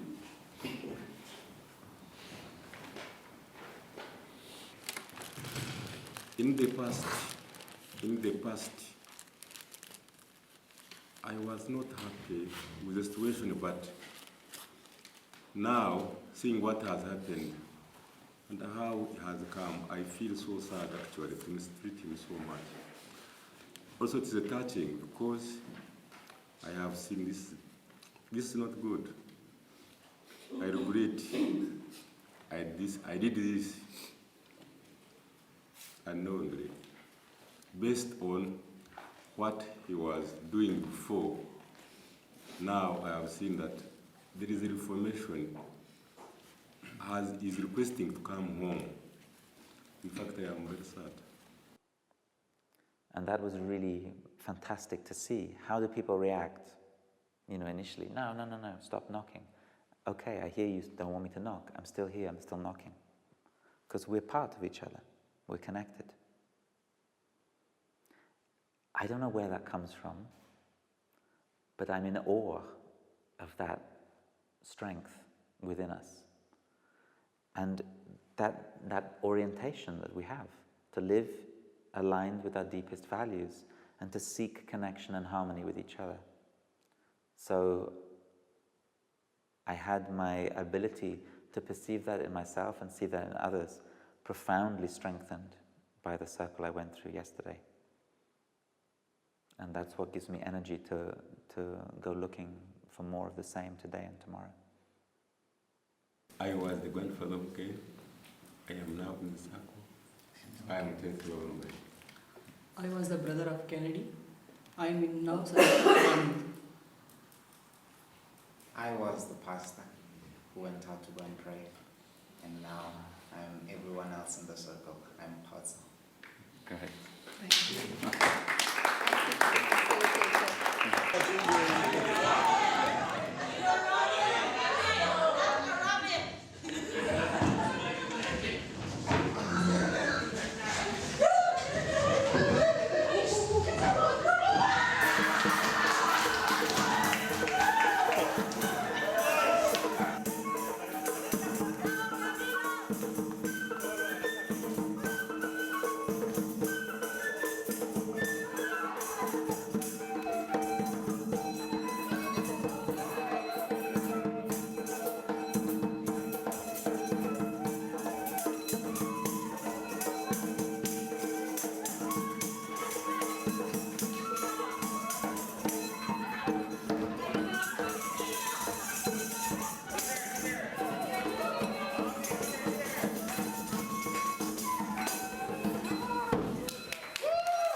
For me, it was just fun because talking the truth, I used to talk that.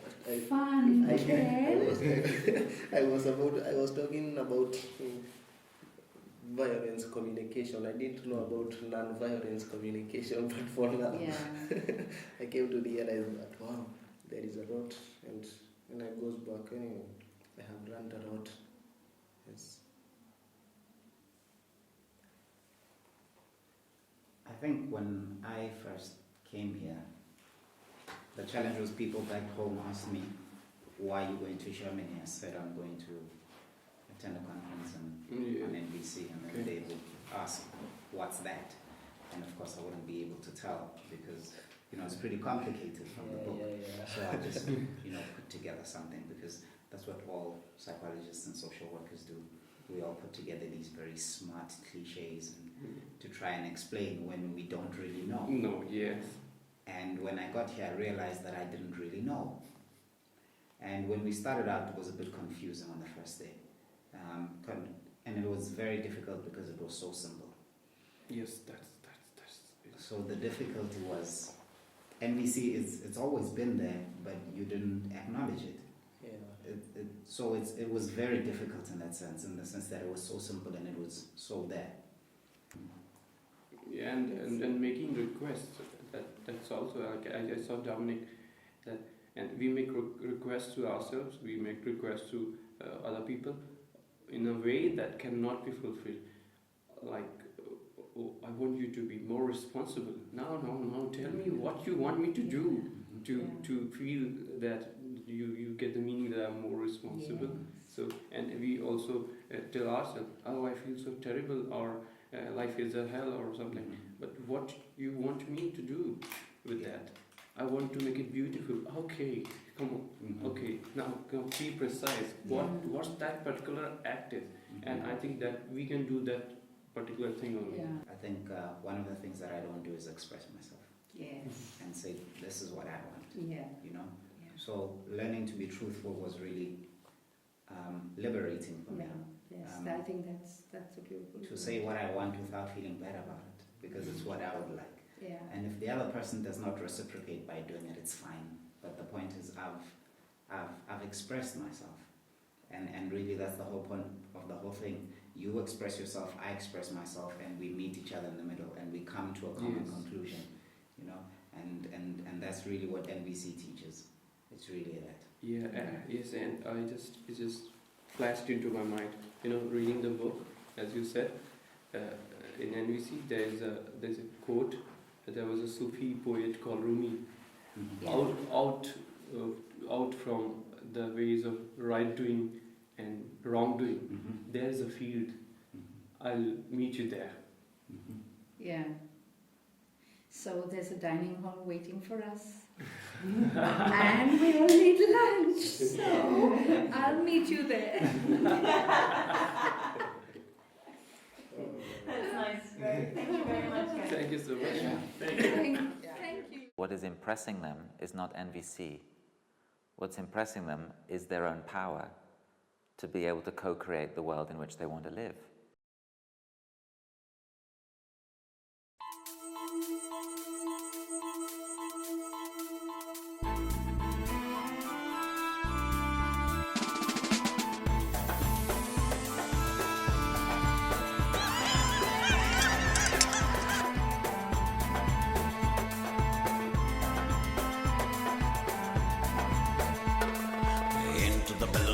Freedom, that is the path to reach childhood. Into the balloon I blow freedom, that is the path to reach childhood. Bigger and bigger it swells freedom. I learned very simple thing: how to listen and how to speak, how to talk to people and how to understand them, how to understand yourself. And that was so simple, so basic, and all those years I didn't do it properly. Now I'll do it and I'm happy.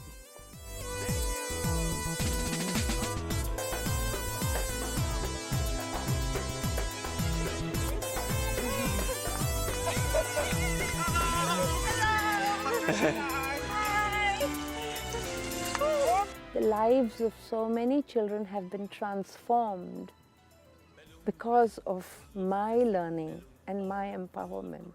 And I think that's a big lesson that I have learned. Balloon ping, full of wing, wing, wing, wing, wing, wing, wing.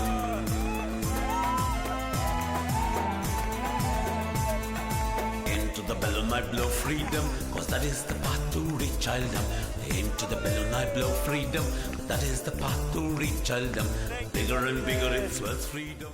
I've got something that I can take back home that will change a few people one at a time, which will change communities one at a time. So I'm very happy.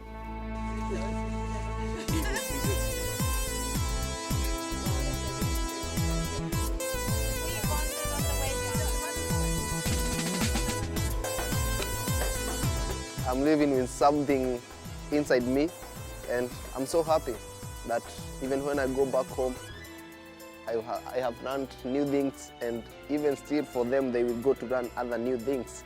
Wow. Brother and sister, father, mother, come on, ready? 1, 2, 3. Blow and roar for freedom to soar. Fly away, that's my way. I'm so happy that the non-violence communication is going to be maybe they are going to teach everyone, almost all the whole of the world, because the way we have met here, people from Africa, all the corners of Africa, all the corners of Europe, Asia, we are all here, and even America, so it's spreading everywhere. In the end, each person's behavior is what makes up the system. So if you talk about capitalism or anything else, in the end, it is the result of all these people making decisions collectively, and you put it all together and you call it a system because it runs by itself. But it doesn't run without our participation. We have to say, yes, I will make this happen again today. If we stop, it will stop. Phillips Brooks once said, "Be such a man and live such a life, that if every man was such as you, and every life such as yours, this earth would be God's paradise." And that is what NVC teaches. Wow, wow, wow. Thank you. In order to live non-violently, we need to find an economic system that actually supports life. We need to find an education system that supports life. We need to find a justice system that supports life, a health system. We need to find political processes that support life. This is the only way, and now I look back at my life that there were so many conflicts that could have been resolved very peacefully like this, and I would like to do that, but it is challenging, yes, but that's the only way we have. And there's lots more to learn. It's not a finished subject at all. I came to learn and open my eyes to seek. I came to know and grow inside that which I pushed down deep. I came to understand that I need to take care of me, for it is an enriched me that can seek to make the change I want to see, and that for me is NVC. And we know, whether from reading history or just from our own life experience, that every fight, every war ends in a conversation. And the conversation is seeking peace and resolution. So the only suggestion that we've been making all week long with NVC and with restorative circles is, since we know that, can we skip the bit where we shoot each other and shout at each other and go straight to the bit where we sit down to talk?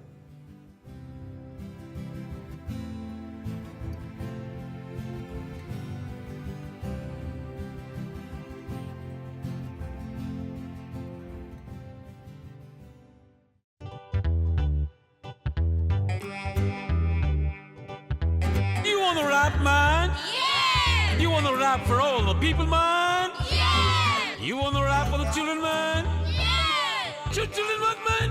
No! Children should play, man? Yeah! Children should learn in school, man? Yeah! Children should enjoy and be free, man? Yeah! Do you want to free children, man? Yeah! Do you want to rap and free them, man? Yeah! Come on, let's rap for them.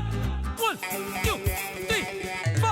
I wanna sing, I wanna sing, I wanna sing the song of love for all the children walking on the road.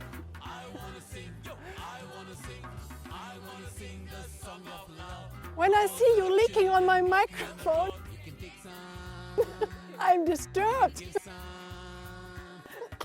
And I want to concentrate.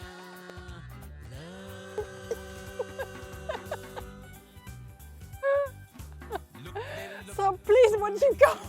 So many children, yes, so many children walking on the road, walking and To connect. talking and walking, talking and walking, talking of fun, walking to the sun and talking of fun. So many children, so many children. It's so many children and so many children. It's so many children and so many children. I wanna sing, I wanna sing, I want to sing a song of love to all the children walking on the road. I think guitar is really close. No, it was all our negative energy. All the violence came out. Oh, yeah, it does. Arvind had to come. Oh, NVC rocks. NVC rocks. You're right. NVC rocks.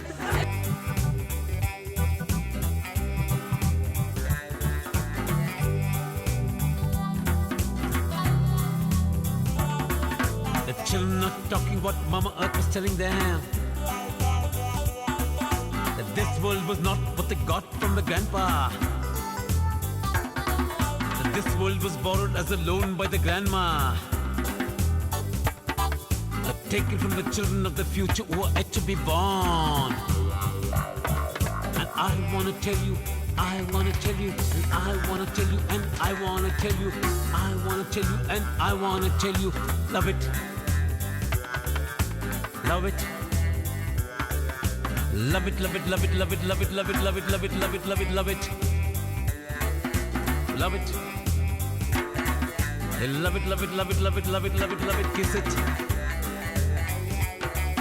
Kiss it, kiss it, kiss it, kiss it, kiss it, kiss it, kiss it, kiss it, kiss it, kiss it, live it. Live it. Leave it. Love it, kiss it, leave it. Love it, live it, kiss it. Love it, leave it, kiss it for the children who are yet to be born. I wanna sing, I wanna sing, I wanna sing a song of love for all the children walking on the road. I wanna sing, yo, I wanna sing, I wanna sing a song of love for all the children walking on the road. You can take some, you can give some, you can make some.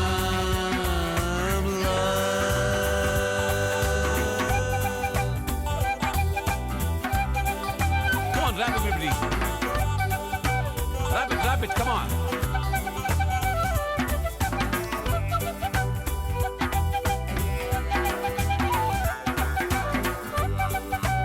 Come on, you must rap for all the children here, man. I wanna sing, I wanna sing, I wanna sing a song of love for all the children walking on the road. I wanna sing, I wanna sing, I wanna sing a song of love for all the children walking on the road. You can take some, you can give some, you can take some.